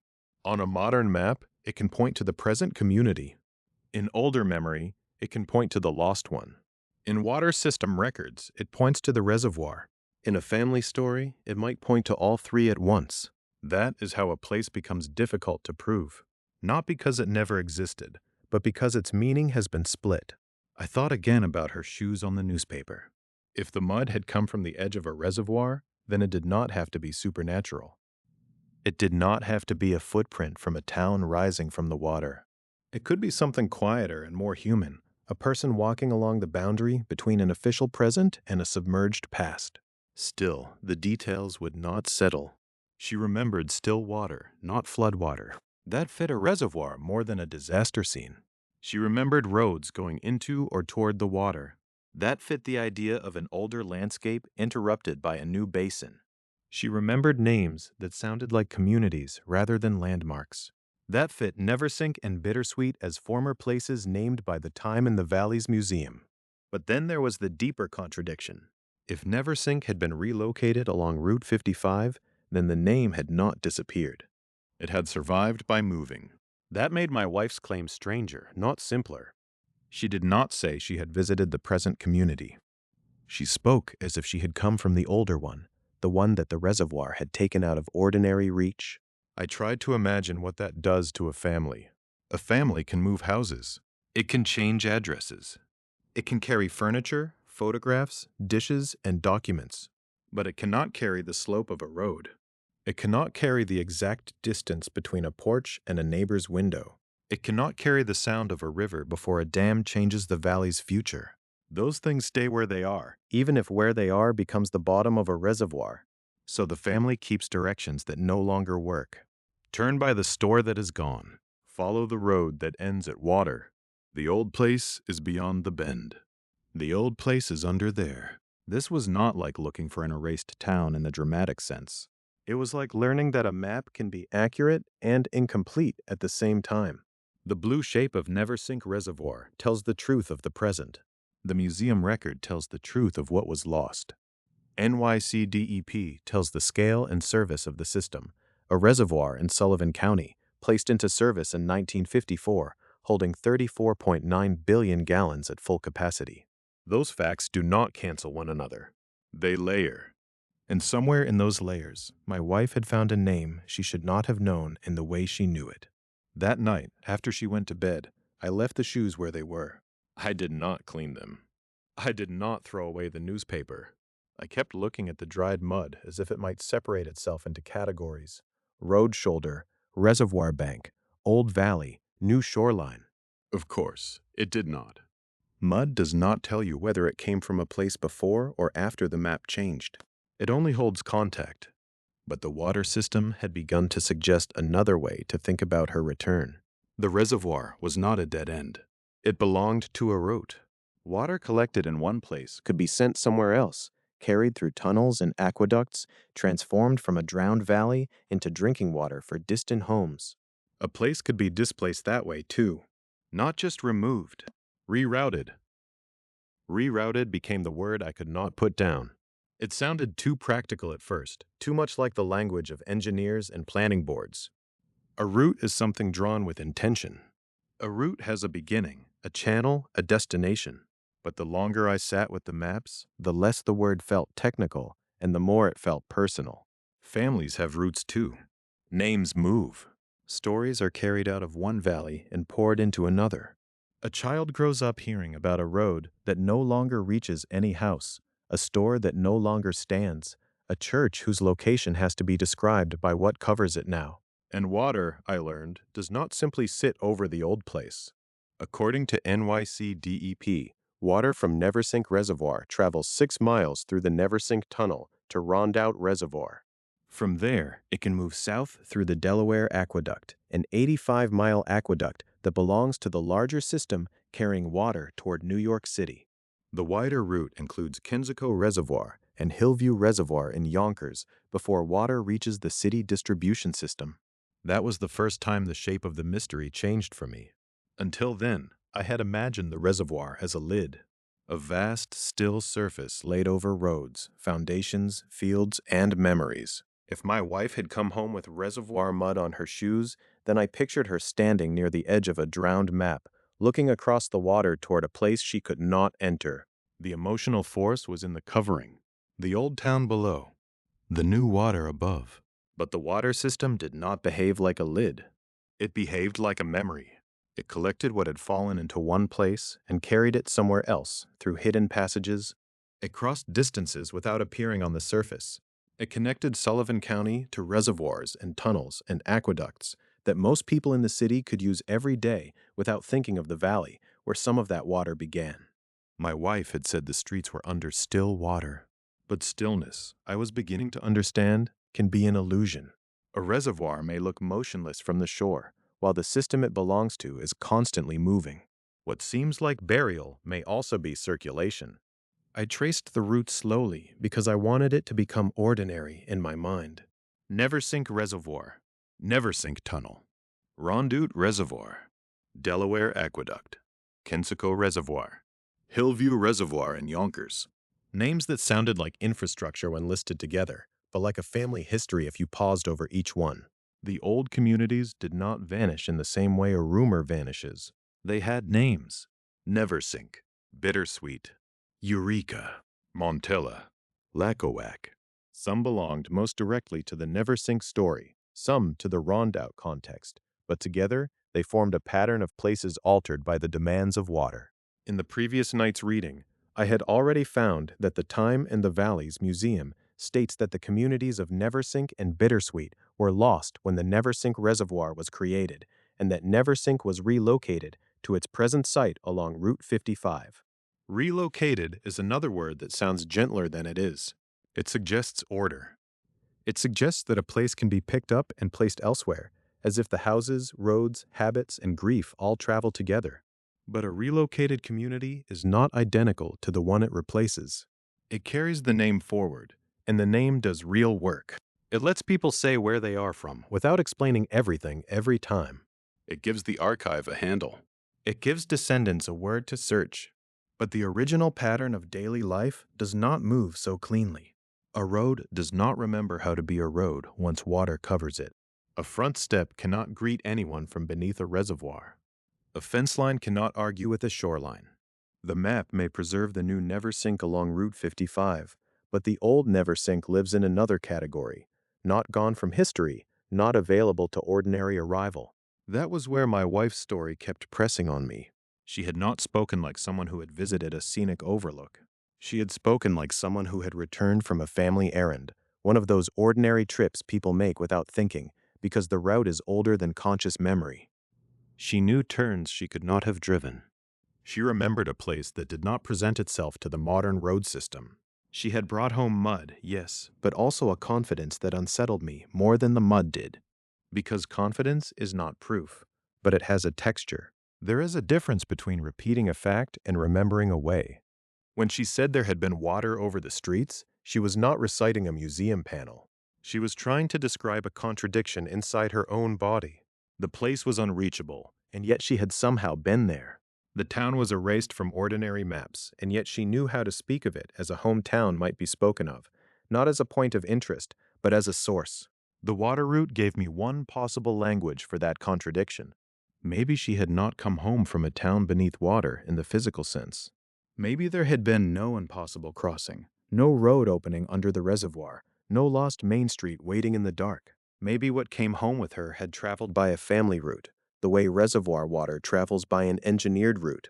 Diverted, pressurized, hidden from view, arriving far from its origin, still carrying the fact of where it had been collected. A family can become a delivery system for a displaced place. One generation leaves before the flooding. Another grows up beside the new road. Another hears the old names as fragments.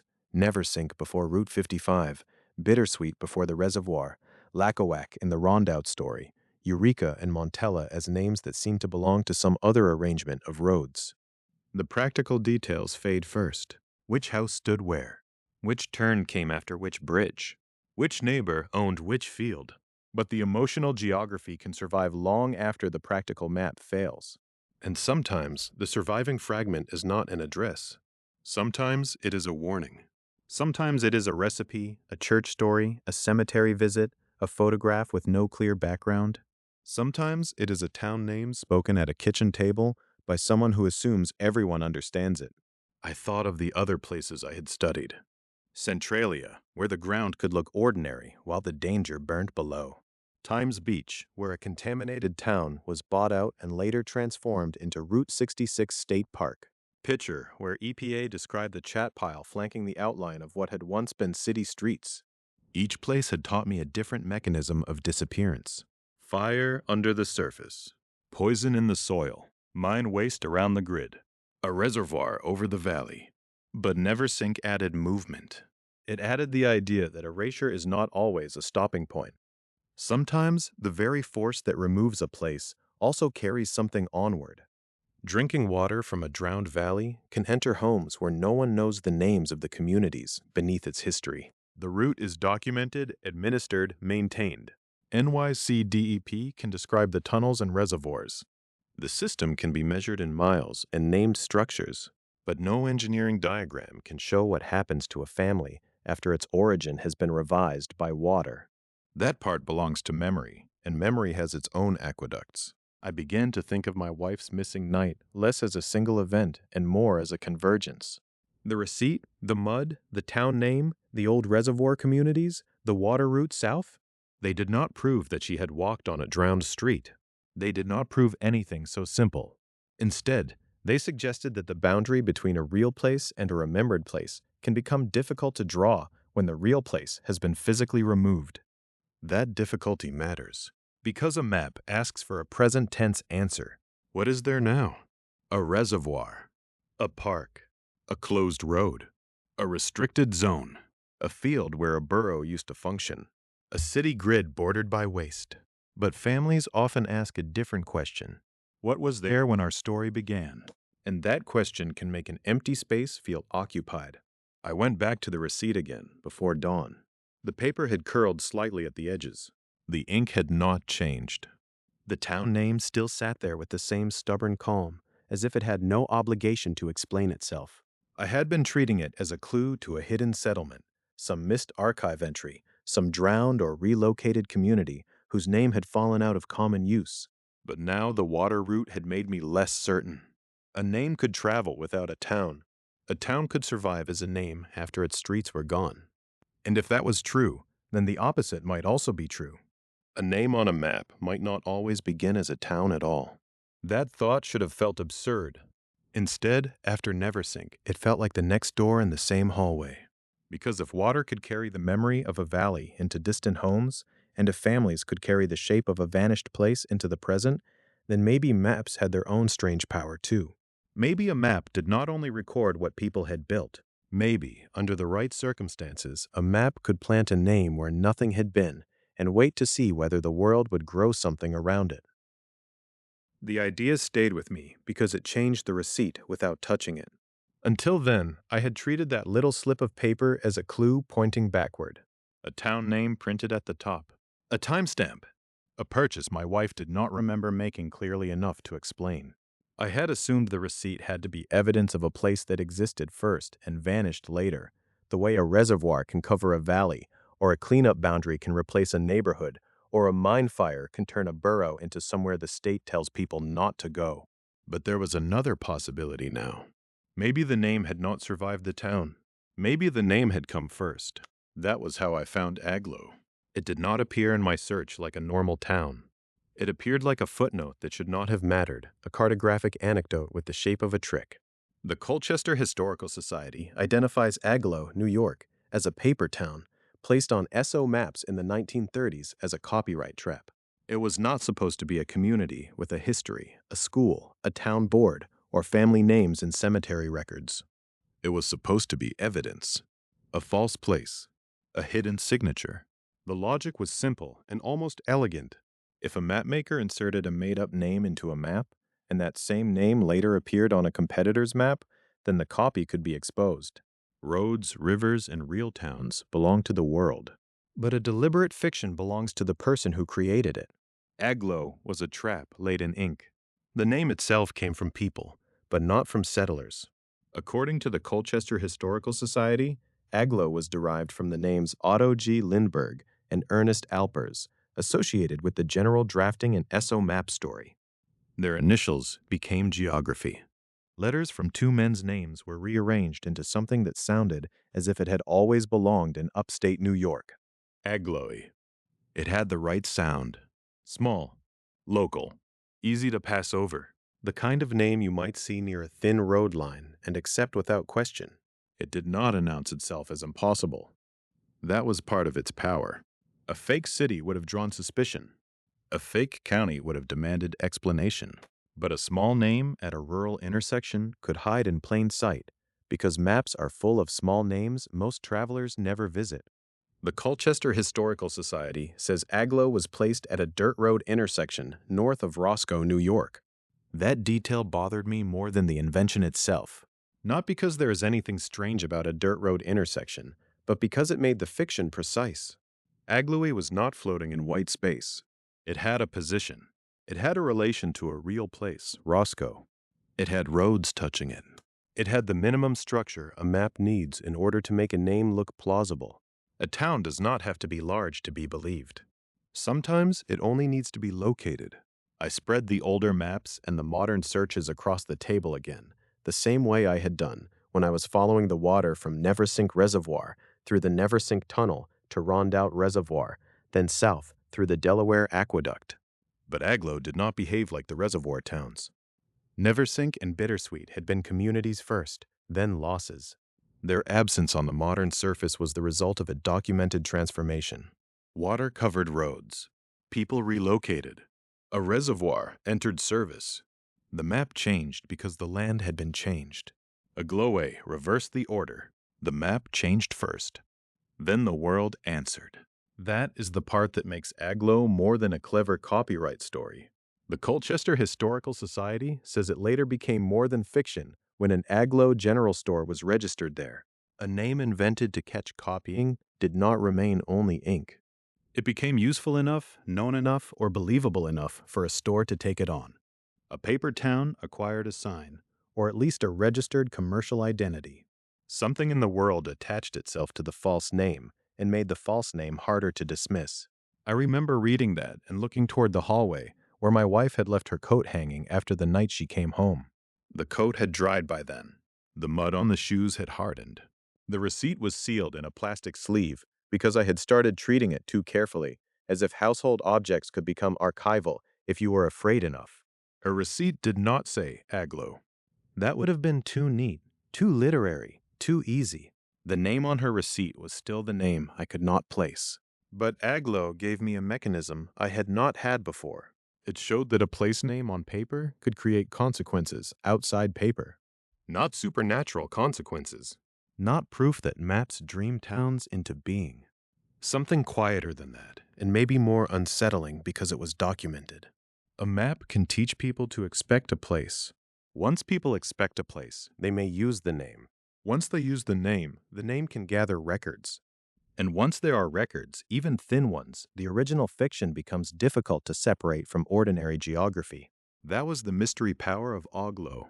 It did not prove that a town can appear from nowhere in the way a ghost story would mean it. It proved something more practical and more dangerous for my purposes. The boundary between a recorded place and a real place is not as clean as we pretend. Maps are trusted instruments.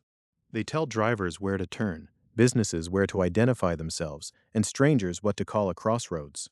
If the map is wrong in a persuasive way, the error can become part of the landscape. I thought again about my wife's description. She had not spoken like someone returning from a famous disaster site. She had spoken in fragments. A road that should not have continued. A storefront she could not describe without contradicting herself. A town name she had seen printed, not carved into a monument or painted on a welcome sign. At first, that had frustrated me. Printed where? Printed how? Printed by whom? Now the printed part mattered. A name on a receipt is not the same as a town hall. It is not the same as a census record, a deed book, or an incorporation date. It is a commercial trace. A store can use a name because the name is locally understood, because it is convenient, because it appears on a map, because someone once needed to call the intersection something. The Aglo General Store made that possibility impossible to ignore. A business could fasten itself to a cartographic invention and give the invention a real-world shadow. That meant my wife's receipt no longer proved what I had wanted it to prove. It did not prove a normal town. It proved that someone, somewhere, had used the town name in a system that printed receipts. That distinction felt small until I said it aloud. Then it opened under me. Because a receipt can be generated by a business name, and a business name can be borrowed from a road, and a road name can be borrowed from a map, and a map name can be invented for reasons that have nothing to do with settlement. At every step, the evidence looks official enough to trust. At every step, the origin can move farther away. I had been searching for a buried community, a bought-out neighborhood, a poisoned town, a place underwater. Those were still possible. The research had already shown that places can be unmade by fire, dioxin, mine waste, cave-in risk, and reservoir construction. But Aglo introduced a different category. Not a town erased after suffering some disaster. A town that began as an intentional falsehood, then became real enough to leave a trace. That was why the story unsettled me. It was not the fraud itself. Every system has frauds, traps, test marks, and hidden signatures. What unsettled me was the afterlife of the trap. Aglo had been designed as a dead end for plagiarists, a way for mapmakers to say, "You copied us because you copied the place that we made up." But instead of remaining a dead end, it became a kind of doorway. The invented name entered the habits of real people. A paper town did not need houses to begin its life. It needed belief, repetition, and a place on the road. North of Roscoe, at a dirt road intersection, that was apparently enough. I thought about how many times I had trusted a map because I had no reason not to. How many times a line or label had told me what was possible before I arrived. How many places become real to us first as names on screens, exits on highway signs, labels and search results, before we ever see the ground itself. We imagine the place ahead of us, and then we drive toward that imagination. Maybe that was what frightened me about the receipt. It was not simply that I could not find the town. It was that the town might not belong to the familiar order of existence and disappearance. It might not have been built, inhabited, damaged, abandoned, and removed. It might have begun as a mark, a lure, a name placed where no town had any right to be. And then, somehow, something may have answered. By then, the kitchen had gone dark, except for the light above the stove. My wife was asleep, or pretending to be. I sat with the receipt and the notes from the Colchester Historical Society, trying not to make the connection too quickly. Agloe was real as a documented cartographic story.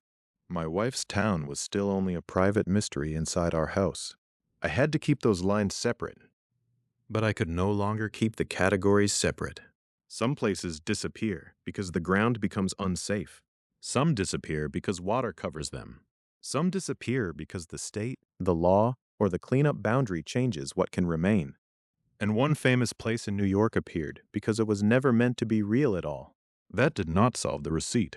It made the receipt more dangerous. Because if Aglo could begin as a fiction and still acquire a store, then the name in my hand did not need to point to an ordinary town to matter. It only needed to point to the place where paper and ground had touched. And once I understood that, I stopped asking only where my wife had gone. I began asking what kind of place had been waiting for her when she arrived. What kind of place had been waiting for her when she arrived? That question changed the way I looked at the map on our kitchen table. I had been using maps the way most of us use them, as proof that something is there or not there. A road exists because the map shows it. A town is gone because the map no longer names it. But Aglo made that habit feel too simple. It introduced a more unsettling possibility, one that fit too neatly beside my wife's receipt. A map might not only preserve a place, a map might invite one. That was the part I kept circling back to late at night while my wife slept in the next room and the receipt lay under the light like a specimen. Agloe, New York, was not like Centralia. It was not a borough slowly transformed by a fire burning in abandoned mine workings. It was not like Times Beach, where contamination, federal action, sampling, buyout, and cleanup changed a town into something else. It was not like Picher, where health risks and cave-in dangers helped empty a city grid still visible in the evidence of what had been there. It was not like old Neversink and Bittersweet, lost beneath the creation of a reservoir. Agloe reversed the direction. The Colchester Historical Society identifies Agloe as a paper town, placed on ESO maps in the 1930s as a copyright trap. Its name came from Otto G. Lindbergh and Ernest Alpers, a constructed word assembled from the initials of real map makers. The mark was placed at a dirt road intersection north of Roscoe, New York. It was not meant to describe a community. It was meant to catch a copied map. That should have made it harmless. A private trick of the trade. A false entry in a profession that depends on accuracy, placed there precisely because no traveler was supposed to find anything by following it. If another company reproduced Agloe, the reasoning went, the false town would act like a fingerprint. It would show that the map had been copied from Esso's work. But then came the complication that would not leave me alone. The Agloe General Store was registered there. That sentence is quiet, but it opens a door. A name invented on paper was later used in the physical world. The false entry became useful enough, recognizable enough, grounded enough for a business to take it on. The paper town did not remain only paper. It acquired a point of contact with ordinary life, a store, a registration, a place where a person might stop, buy something, ask directions, and repeat the name aloud without knowing it began as a trap. That was the strange power of Agloe. Not that it proved maps can magically summon towns. It did not prove that. I had to remind myself of that every time my thoughts began to drift too far. The documented fact was narrower and more interesting. A mapmaker's fiction entered circulation, and once a name circulates, people can attach real things to it. A name can become a handle can become an address can become a memory. That progression mattered because my wife's account had begun to feel less like one mystery and more like two competing histories. In one version, her town had existed first. People lived there. Roads ran through it. Families had routines, schools, stores, churches, cemeteries, post office habits, weather reports, arguments, repairs, and everything else that makes a place feel ordinary while it is happening. Then something changed. Fire, poison, mining collapse, reservoir construction, legal condemnation, relocation. The map stopped behaving like a family album and started behaving like an official instrument. The town was removed, renamed, bought out, submerged, or made too dangerous for normal civic life. That version was frightening, but it was understandable. We had already seen its mechanisms. Centralia showed how a town can still be named while the ground beneath it becomes the real story. The Pennsylvania Department of Environmental Protection describes a mine fire that has burned in abandoned workings of the Buck Mountain coal bed since May 1962. The danger is not theatrical. It is gases. Sudden collapse. A road closed indefinitely because fire damage made ordinary travel unsafe. A place like that can still exist on paper and still feel impossible to return to. Times Beach showed another kind of erasure. The Environmental Protection Agency, FEMA, and the state of Missouri announced federal state action on February 22, 1983, after dioxin contamination made permanent relocation necessary. Soil sampling along roadways, shoulders, ditches, houses, and yards turned the town's familiar surfaces into evidence. EPA said the contamination posed a continuing threat and that dioxin levels were found at 300 times what the CDC considered safe. The former town became the 409-acre Route 66 State Park. Not vanished exactly, recast. Picher and the Tar Creek area showed a town emptied by a damaged underground world and the materials brought up from it. Oklahoma Delacue says chat. The local term for lead and zinc mining waste contains lead, zinc, and cadmium. EPA says the St. Joe chat pile flanks the outline of what were once Picher City streets. That phrase stayed with me because it sounded like a chalk outline at the scale of a town. Streets still legible. Life removed. Neversink and Bittersweet added water to the pattern. NYCDEP states that Neversink Reservoir in Sullivan County holds 34.9 billion gallons at full capacity and was placed into service in 1954. The Time in the Valleys Museum states that the communities of Neversink and Bittersweet were lost when the reservoir was created, with Neversink relocated to its present site along Route 55. There, disappearance meant depth. It meant a place could remain historically real while becoming physically unreachable beneath a drinking water system. Those examples all moved in one direction. Reality first, map revision later. But Aglo moved the other way. Map first, reality later. And that reversal changed the emotional shape of my wife's story. Her receipt no longer had to be evidence of a town erased after disaster. It might belong to a stranger category, a place whose first claim on the world was not settlement, but inscription. A name placed somewhere for reasons unrelated to habitation. A label without a town. A word waiting at a crossroads. Then, somehow, commerce, memory, and human convenience gathered around it. I thought about the receipt again. Not as proof of a storefront exactly, and not as proof of a hallucination. As proof of contact.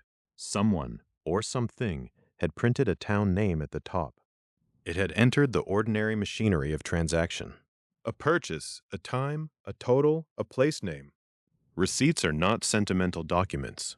They are practical. They do not care whether your marriage survives the night, whether your wife remembers the road, whether the mud on her shoes belongs to a reservoir bank or a roadside ditch. A receipt records what the system thinks happened. That is why it frightened me. If my wife had come home with only a story, I could have doubted the story. If she had come home with only mud, I could have blamed the weather, the shoulder of some road, a walk she had not wanted to explain. But she came home with a printed name. And after Aglo, a printed name was not a small thing. It was not automatically a town. It was not automatically a lie. It was a claim. The question was, what kind? There is a moral difference between a place erased from a map and a place invented on one. The first usually begins with people and ends with systems. Families are asked to leave. Properties are bought out. Roads are closed. Reservoir boundaries are drawn. Cleanup zones replace neighborhoods. The map becomes colder because the world has become unsafe, altered, or administratively inconvenient. The second begins with a system and waits for people. A name is printed. A road intersection is labeled. The fiction becomes available. If enough people repeat it, if a business uses it, if a traveler recognizes it, if a document accepts it, then the invented place acquires weight. Not the same weight as a town with generations behind it, but enough weight to complicate the boundary between false and real. That was the central paradox Aglo handed me. Some places disappear from maps because the world has made them dangerous. One famous place appeared on maps because it was never meant to be real. And somewhere between those two facts sat my wife's missing night. I tried to imagine her arriving at a town that had once been real and was later removed. That version had a terrible sadness to it. She might have walked through a place where the official map had been updated, but memory had not. A road still knew where it used to go. A family name still belonged to an address that no longer received mail. The town would be wounded, but its wound would have a history. Then I tried to imagine the other version. A town that began as a mark.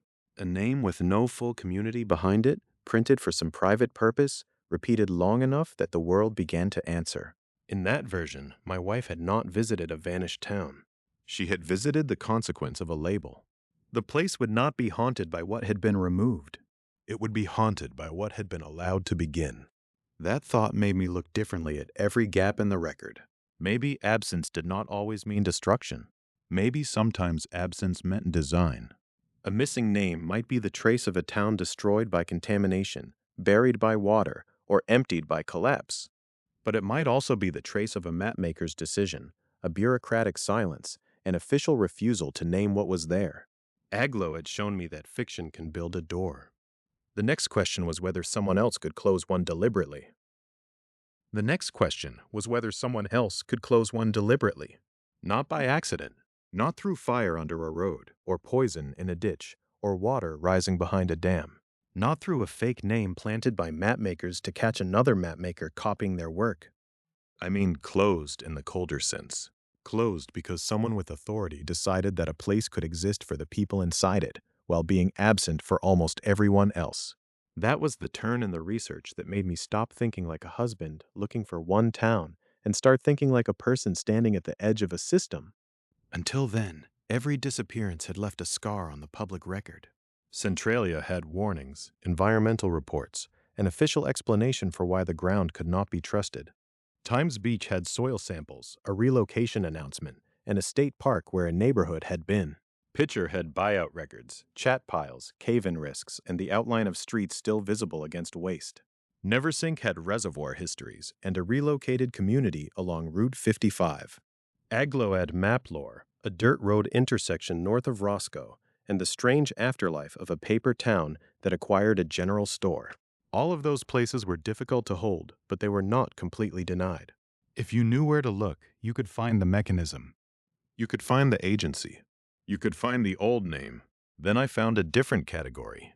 The Atomic Heritage Foundation describes Soviet-closed administrative territorial entities, known as ZATOs. The full Russian term is Zakrytye Administrativno-Territorialne Obrazovanie. Even before I understood the phrase, the translation felt like a locked door. Closed administrative territorial entities. Not ghost towns. Not abandoned towns. Not necessarily ruined towns at all. Secret cities. According to the Atomic Heritage Foundation, these were places whose mentions were removed from documents and maps. I read that sentence more than once. It was one thing for a road to vanish because asphalt cracked over a mine fire. It was one thing for a town name to move because the old streets were under reservoir water. It was one thing for a map to include a fiction, but this was different. This was the official invisibility of a living place. A city could have buildings, streets, families, work shifts, schools, kitchens, arguments, births, and ordinary evenings. A person inside it could know the grocery route, the sound of footsteps in a stairwell, the shape of winter on a particular block. But outside the controlled boundary, the city's public identity could be softened, coded, or erased. That idea did not make my wife's story easier to believe. It made it harder to dismiss. Because she had never described ruins. Not really. She had described a place that behaved like a town while refusing to appear as one. A town with enough ordinary life to produce a receipt. Enough mud to stain her shoes. Enough presence to leave her shaken. But when I went looking for it, the name dissolved. Before the Zatos, I had treated that dissolution as a sign of damage. Maybe the place had been condemned. Maybe relocated. Maybe drowned. Maybe invented on paper and later confused with the world. But secrecy introduced another possibility. A place might not disappear because it failed. It might disappear because it functioned exactly as designed. The examples had the bleak poetry of code names. Arzamas 16, Sarov. Chelyabinsk 65, Ozersk. Sverdlovsk 44, Uralsk. Sverdlovsk 47, Lesnoy. Each name carried a double life.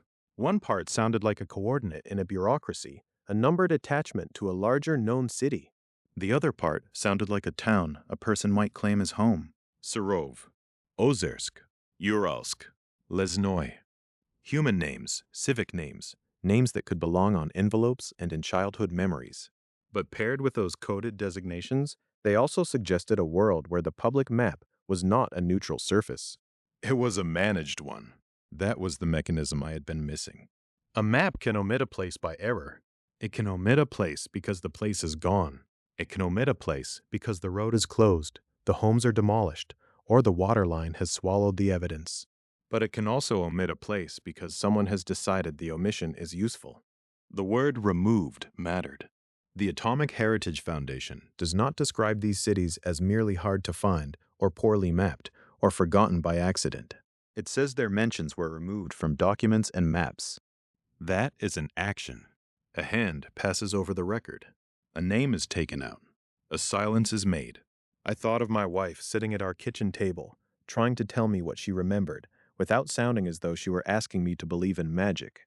She did not have the language for administrative disappearance. Neither did I at first. She only had fragments. A road that seemed to lead where it should not.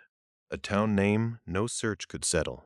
A feeling that the place had rules she had not understood until she was already inside them. I had been asking the map to judge her. Now I was beginning to understand that maps themselves could be witnesses with missing testimony. That did not mean her erased town was a Soviet-closed city. It did not mean Arzamas 16 or Chelyabinsk 65 had anything directly to do with the receipt folded on our table. The point was not to collapse one mystery into another. The point was the pattern. There are documented mechanisms by which a place can be real and still be withheld from public memory. That phrase stayed with me, public memory. Because memory is not only what a person carries, it is also what institutions allow to remain visible. Street names, postal routes, official maps, local histories, road signs, property records, school districts, emergency services. Every ordinary town is supported by a web of recognition. We rarely notice it because it is always there. The world keep confirming the place for us. But if that web is cut or restricted or rewritten, a strange thing happens. A hometown can become private evidence. It survives in the people who lived there, while the public record grows quiet around it. That was the deeper fear behind my wife's story. Not that she had imagined a place. Not that she had confused one old town for another, but that she had crossed, somehow, into a category of place where ordinary proof had been deliberately weakened. The United States cases had shown me how families can be separated from geography. Centralia through underground fire. Times Beach through contamination and relocation. Picher through mining waste and collapse risk.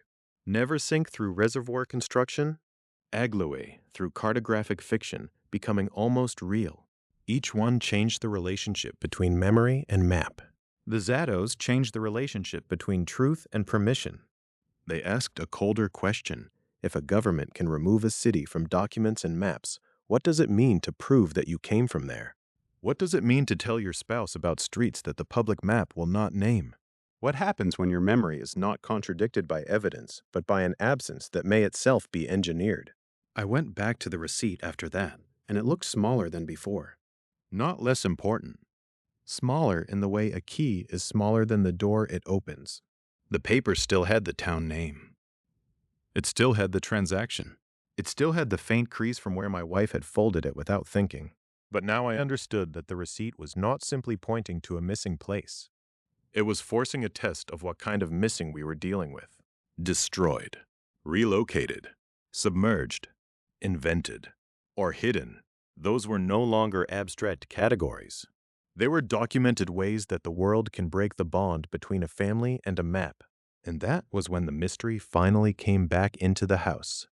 Not as research, not as history, not as a list of places with strange official afterlives, but as the quiet sound of my wife moving in the next room, carrying memories I still could not verify. The question was no longer whether towns can be erased. They can. The question was what that does to the people who remember them. The question was what that does to the people who remember them. I had spent days trying to keep the mystery outside of us. I pinned it to old places, official reports, environmental histories, reservoir construction, map-making habits, and closed city policies. I told myself I was being careful. I was not accusing her of lying. I was not surrendering to fantasy. I was simply testing mechanisms. But a marriage is not a filing cabinet. At some point, the research had to come back across the kitchen table and sit between two people who had promised to believe each other, even when belief became difficult. My wife had not come home with a theory. She had come home tired, shaken, and muddy, with a receipt from a town that ordinary maps did not want to admit. She remembered streets. She remembered a storefront. She remembered the angle of a road and the way the ground near the water felt wrong under her shoes. She remembered enough to be afraid. And I had answered her fear with evidence. That was the first uncomfortable thing I had to admit. Evidence can be an act of love, but it can also feel like cross-examination. Every documented place I studied gave me another possible explanation, and every possible explanation placed a new pressure on her story. Centralia taught me that a home can burn below the surface. That detail mattered more after I stopped treating it as a strange fact and started imagining it as a domestic one. The Pennsylvania Department of Environmental Protection says the mine fire near Centralia in Columbia County, Pennsylvania, has burned in abandoned workings of the Buck Mountain coal bed since May 1962. The reported beginning was almost ordinary in its smallness, a controlled burn of residential trash in an abandoned strip pit, about 75 feet wide and 50 feet deep. There is something terrible about that scale. Not a volcano, not an earthquake. A pit. Trash. A fire that did not stay where people thought they had placed it. And then, beneath a borough incorporated in February 1866, near coal workings tied to a much older industrial story, the ground became an untrustworthy thing. The Pennsylvania DEP warns of dangerous gases and ground prone to sudden collapse. A chronology records that Route 61 was closed indefinitely because of fire damage near Centralia. So when my wife described a road that felt wrong, a place where the surface did not match the danger underneath, I could no longer dismiss that as dream logic.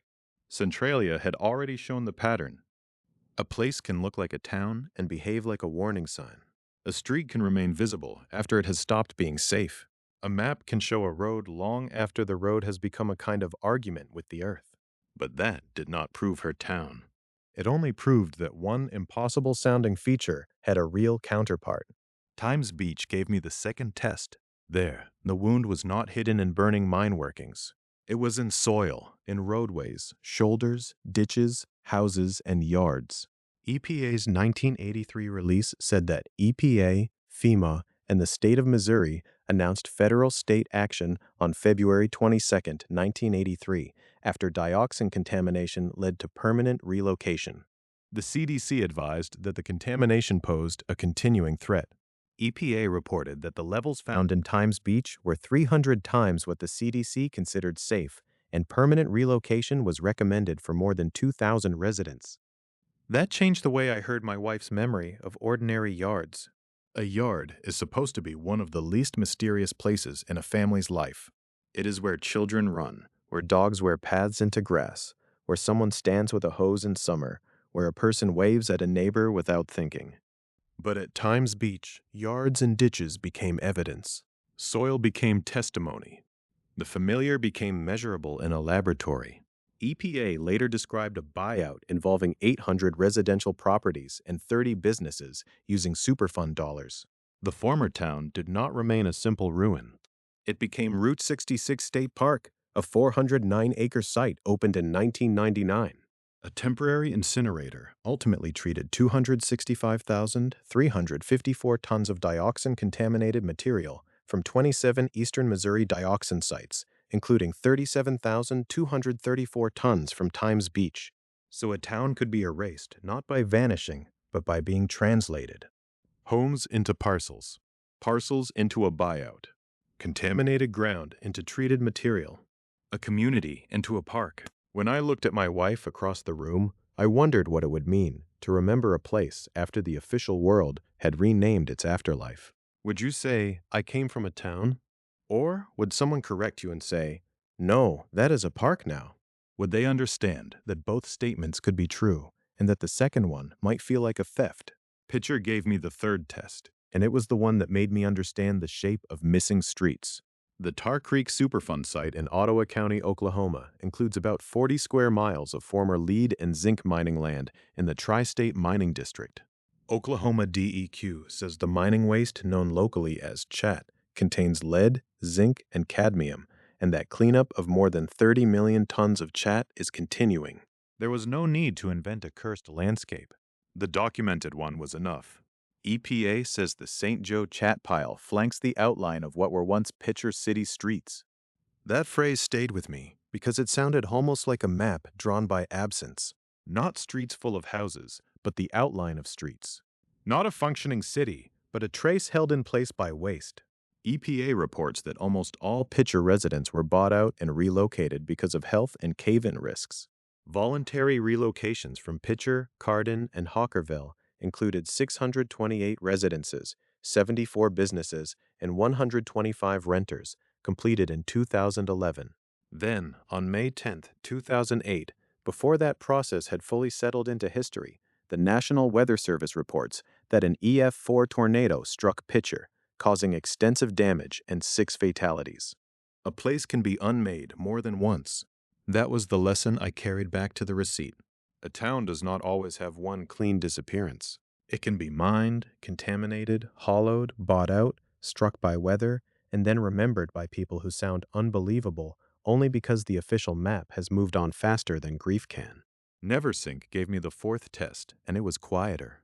NYCDEP states that Neversink Reservoir in Sullivan County, New York, holds 34.9 billion gallons at full capacity and was placed into service in 1954. Its water travels 6 miles through the Neversink Tunnel to Rondout Reservoir and then can move south through the 85-mile Delaware Aqueduct. Those are engineering facts.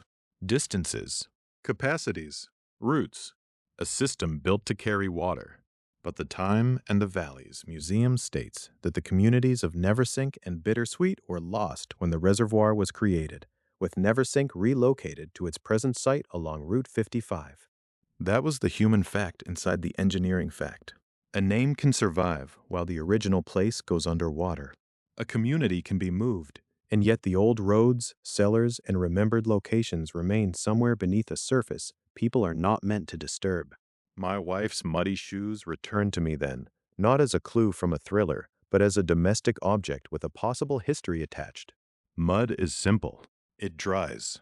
It flakes. It gets swept from an entryway. But reservoir mud carries the suggestion of covered ground, of a place that may still be there while being inaccessible in every ordinary sense. Then Aglow gave me the 5th test, and it was the strangest because it reversed the direction of disappearance. The Colchester Historical Society identifies Aglow, New York, as a paper town, placed on SO maps in the 1930s as a copyright trap, using a name derived from Otto G. Lindbergh and Ernest Alpers. It was placed at a dirt road intersection north of Roscoe, New York. Later, it became more than fiction when an Aglow general store was registered there. That fact made my wife's receipt feel more dangerous than any empty road. A receipt is proof of a transaction, but only if the place behind it is permitted to be real. Aglow showed that paper can come first, and reality can gather around it afterward. A name intended as a trap can become a destination. A mapmaker's fiction can acquire a storefront. The boundary between error and evidence is thinner than we want it to be. And finally, the Zados gave me the 6th test. The Atomic Heritage Foundation says Soviet closed administrative territorial entities, or ZATOs, were secret cities whose mentions were removed from documents and maps. Places such as Arzamas 16, later Sarov, Chelyabinsk 65, later Ozersk, Sverdlovsk 44, later Uralsk, and Sverdlovsk 47, later Lesnoy, were not fantasies. They were communities made officially difficult to see. That possibility frightened me differently. Environmental disaster leaves residue. Reservoirs leave shorelines. Mining collapse leaves warnings and voids. A paper town leaves a cartographic trail. But secrecy changes the moral shape of the question. If a place is hidden by policy, then absence is not an accident. It is an instruction. By the time I laid all of this beside my wife's story, her claim had become less impossible and more frightening. Not because I had proven where she had been. I had not. That mattered. I could not pretend that Centralia, Times Beach, Picher, Neversink, Aglow, or the Soviet-closed cities explained her missing night. None of them, by themselves, turned her receipt into a solved case. But together they destroyed my easiest disbelief. They proved that the world already contains methods for making a hometown difficult to verify. Fire below the surface. Poison in the soil. Mine waste and collapse risk. Water over old roads. Fiction printed as geography. Government silence. Every explanation was real enough to wound a family. And that was the impossible family test. Not whether I could find her town on a map, but whether I could stay beside her while the map failed. Whether I could admit that memory is not automatically false because an index cannot find it. Whether I could ask questions without turning the person I loved into a suspect. That night, I picked up the receipt again. The paper was ordinary. The town name was still there. The ink had not changed, but I had changed around it. I no longer saw it as a simple contradiction. I saw it as a door with too many documented hinges, a hidden location, a displaced memory, a paper place made real, a family history that had found its way home. And somewhere inside those possibilities was the last question I had been avoiding from the beginning. When maps fail, what evidence is strong enough to prove where someone has been? When maps fail, the first temptation is to blame the person holding the memory. That was the temptation I had been resisting all along. Quietly at first, then consciously, then almost painfully. Because a map feels neutral. A map looks like a settled argument.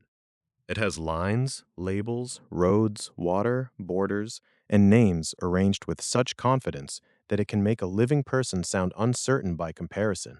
But by the time I sat with that receipt in my hand again, I knew better. Not because I had solved everything, because I had learned how many ways a place can be made difficult to prove. The town my wife named was not in the ordinary places I searched. It was not where the map apps wanted it to be. It did not behave like a town that expected visitors, mail, traffic, property listings, school pages, or weather reports. In the beginning, that absence had felt like the mystery itself. A town erased from every map. A wife coming home from nowhere. Mud on her shoes. A receipt that should not exist. But absence is not one thing. It can be smoke under a road. In Centralia, Columbia County, Pennsylvania, the danger did not announce itself as a vanished town. It burned below the surface in abandoned workings of the Buck Mountain coal bed after a mine fire that the Pennsylvania Department of Environmental Protection traces to May of 1962. The surface could still look like land. Roads could still appear on older maps. A borough could still have a history going back to its incorporation in February of 1866. And yet the ordinary promise of a town that people can live there safely could be broken from beneath.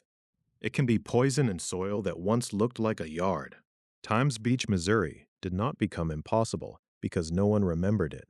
It became impossible because remembering it honestly meant remembering roadways, shoulders, ditches, houses, and yards as places where contamination had to be sampled and measured.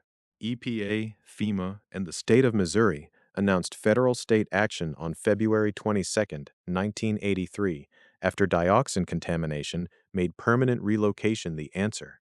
EPA said levels had been found at 300 times what the CDC considered safe, and more than 2,000 residents were recommended for relocation. A town could have porches, addresses, families, and businesses, and still become a place the government decided people should leave. It can be a street grid held in place by waste. At Tar Creek in Ottawa County, Oklahoma, the landscape itself carried the shape of extraction. Oklahoma DEQ describes mining waste known locally as chat, containing lead, zinc, and cadmium, with cleanup of more than 30 million tons continuing. EPA says the St. Joe chat pile flanks the outline of what were once Picher city streets. That phrase stayed with me longer than I expected. The outline of streets, not the life of them. Not children crossing them or neighbors standing in them after dinner. An outline, a civic memory pressed into damaged ground. It can be water. The mud on my wife's shoes had made that possibility feel too intimate to ignore. Neversink Reservoir in Sullivan County, New York, holds 34.9 billion gallons at full capacity, according to NYC-DEP, and was placed into service in 1954. Water travels from there through the Neversink Tunnel to Rondout Reservoir and can move south through the Delaware Aqueduct. Those are engineering facts, measured and official. But beneath the engineering are names that do not sound like infrastructure. Neversink. Bittersweet. Communities, the Time and the Valleys Museum says, were lost when the reservoir was created, while Neversink itself was relocated to its present site along Route 55. A name can survive while the place underneath it moves. That was the first lesson I had not known I needed. A town is not only its coordinates. It is also the argument between coordinates and memory. Between where the road once ran and where the reservoir edge is now. Between what an agency can document and what a family still says at the kitchen table. Between an old home site and a present-day relocation corridor. Between a cemetery, a deed, a school photograph, a church record, and a modern search box that returns nothing useful. And sometimes a place begins in paper before it finds ground. Agloe, New York had unsettled me because it reversed the whole story. The Colchester Historical Society identifies Agloe as a paper town placed on SO maps in the 1930s as a copyright trap, its name drawn from Otto G. Lindbergh and Ernest Alpers. It was set at a dirt road intersection north of Roscoe, New York, and then the fiction acquired a trace when an Agloe general store was registered there. That detail made the receipt feel different. I kept thinking about the moral discomfort of it. If a mapmaker can invent a place, and then people can use that invented name in the real world, where does the lie end? At what moment does a false label become part of someone's true directions?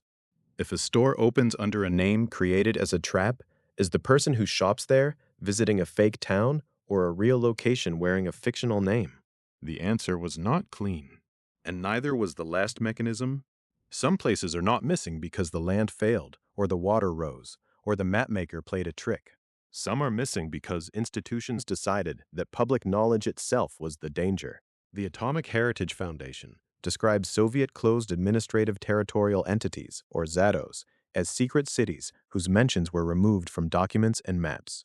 Names such as Arzamas 16/Sarov, Chelyabinsk 65/Ozersk, Sverdlovsk 44/Uralsk, and Sverdlovsk 47/Lesnoy belong to a different kind of erasure.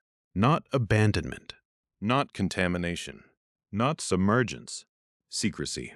A family from such a place would not simply be from somewhere hard to find.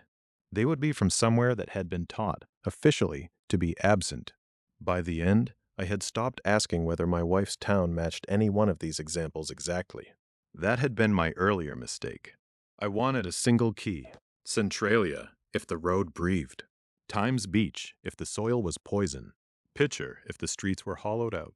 Neversink, if mud meant reservoir. Agloe, if the receipt came from a paper place. A closed city, if the absence was deliberate. But real mysteries, especially family mysteries, are not always solved by matching one fact to one file.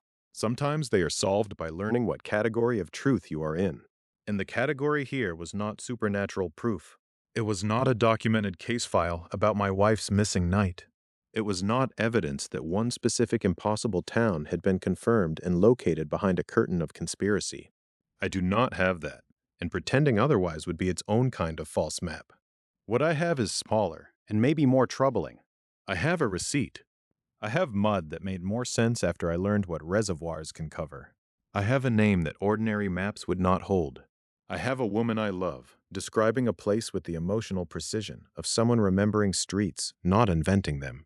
And I have the documented knowledge that towns can be erased from daily life by fire, poison, collapse, water, cartographic fiction, and state secrecy. Not erased from reality. Erased from access. Erased from habit. Erased from the systems most of us use when we want to prove that a place counts. That distinction matters. Because if a town is hidden, the evidence may be a restricted archive, a coded name, a missing map label, or a road that does not invite strangers in. If a town is displaced, the evidence may be a relocation record, a reservoir history, a former roadbed underwater, or an old family story that keeps using the original name after the official place has moved. If a town is a paper place made real, the evidence may be stranger still, a false name printed for one purpose, then adopted by real people doing real business at a real intersection. And if a town is family history finding its way home, the evidence may not arrive first as a government document. It may arrive as a phrase someone's grandmother used. A remembered route. A stain of reservoir mud. A receipt folded into a pocket after a night no map can explain. I unfolded the paper one last time. It was still ordinary. Thin, creased, slightly soft from being handled too much. The ink did not glow. The town name did not rearrange itself into an answer. There was no final coordinate printed at the bottom, no hidden road number, no agency seal, no perfect confirmation waiting in the fibers. Just the name, the date, the total, the proof of a transaction in a place I could not find. I thought again about what a receipt is. It is not a map. It does not explain a route. It does not prove the history of a town. It only says that something passed between two parties at a particular moment. money for goods, presents for paper, a small record produced by an ordinary machine, easy to lose, easy to dismiss, and yet sometimes stronger than memory because it was not trying to be poetic. My wife sat across from me, quiet now, not waiting to be believed dramatically, not asking me to solve it in front of her, just watching me hold the thing she had brought back. And I understood that the ending of this story was not going to be a pin dropped on a map. It was going to be a change in what I considered evidence. A map is powerful, but it is not the whole world. It can lag behind disaster. It can simplify displacement. It can preserve a name after a town has moved, or remove a name while people still live behind the silence. It can invent a place that later gathers reality around itself. It can obey secrecy. It can forget what families keep saying. So when maps fail, what is strong enough to prove where someone has been? Maybe not one thing. Maybe proof becomes a constellation. Environmental records, old routes, relocation files, reservoir histories, cleanup maps, closed city policies, store names, family stories, mud, and paper. Maybe the truth is not a single red marker, but the pattern that appears when all the missing places are allowed to speak at once. I put the receipt back on the table between us. Not as an answer, as evidence. And for the first time since she came home, the town that should not have had a way back did not feel like nowhere. It felt like every place the map had failed to protect, returning through the smallest door it could find.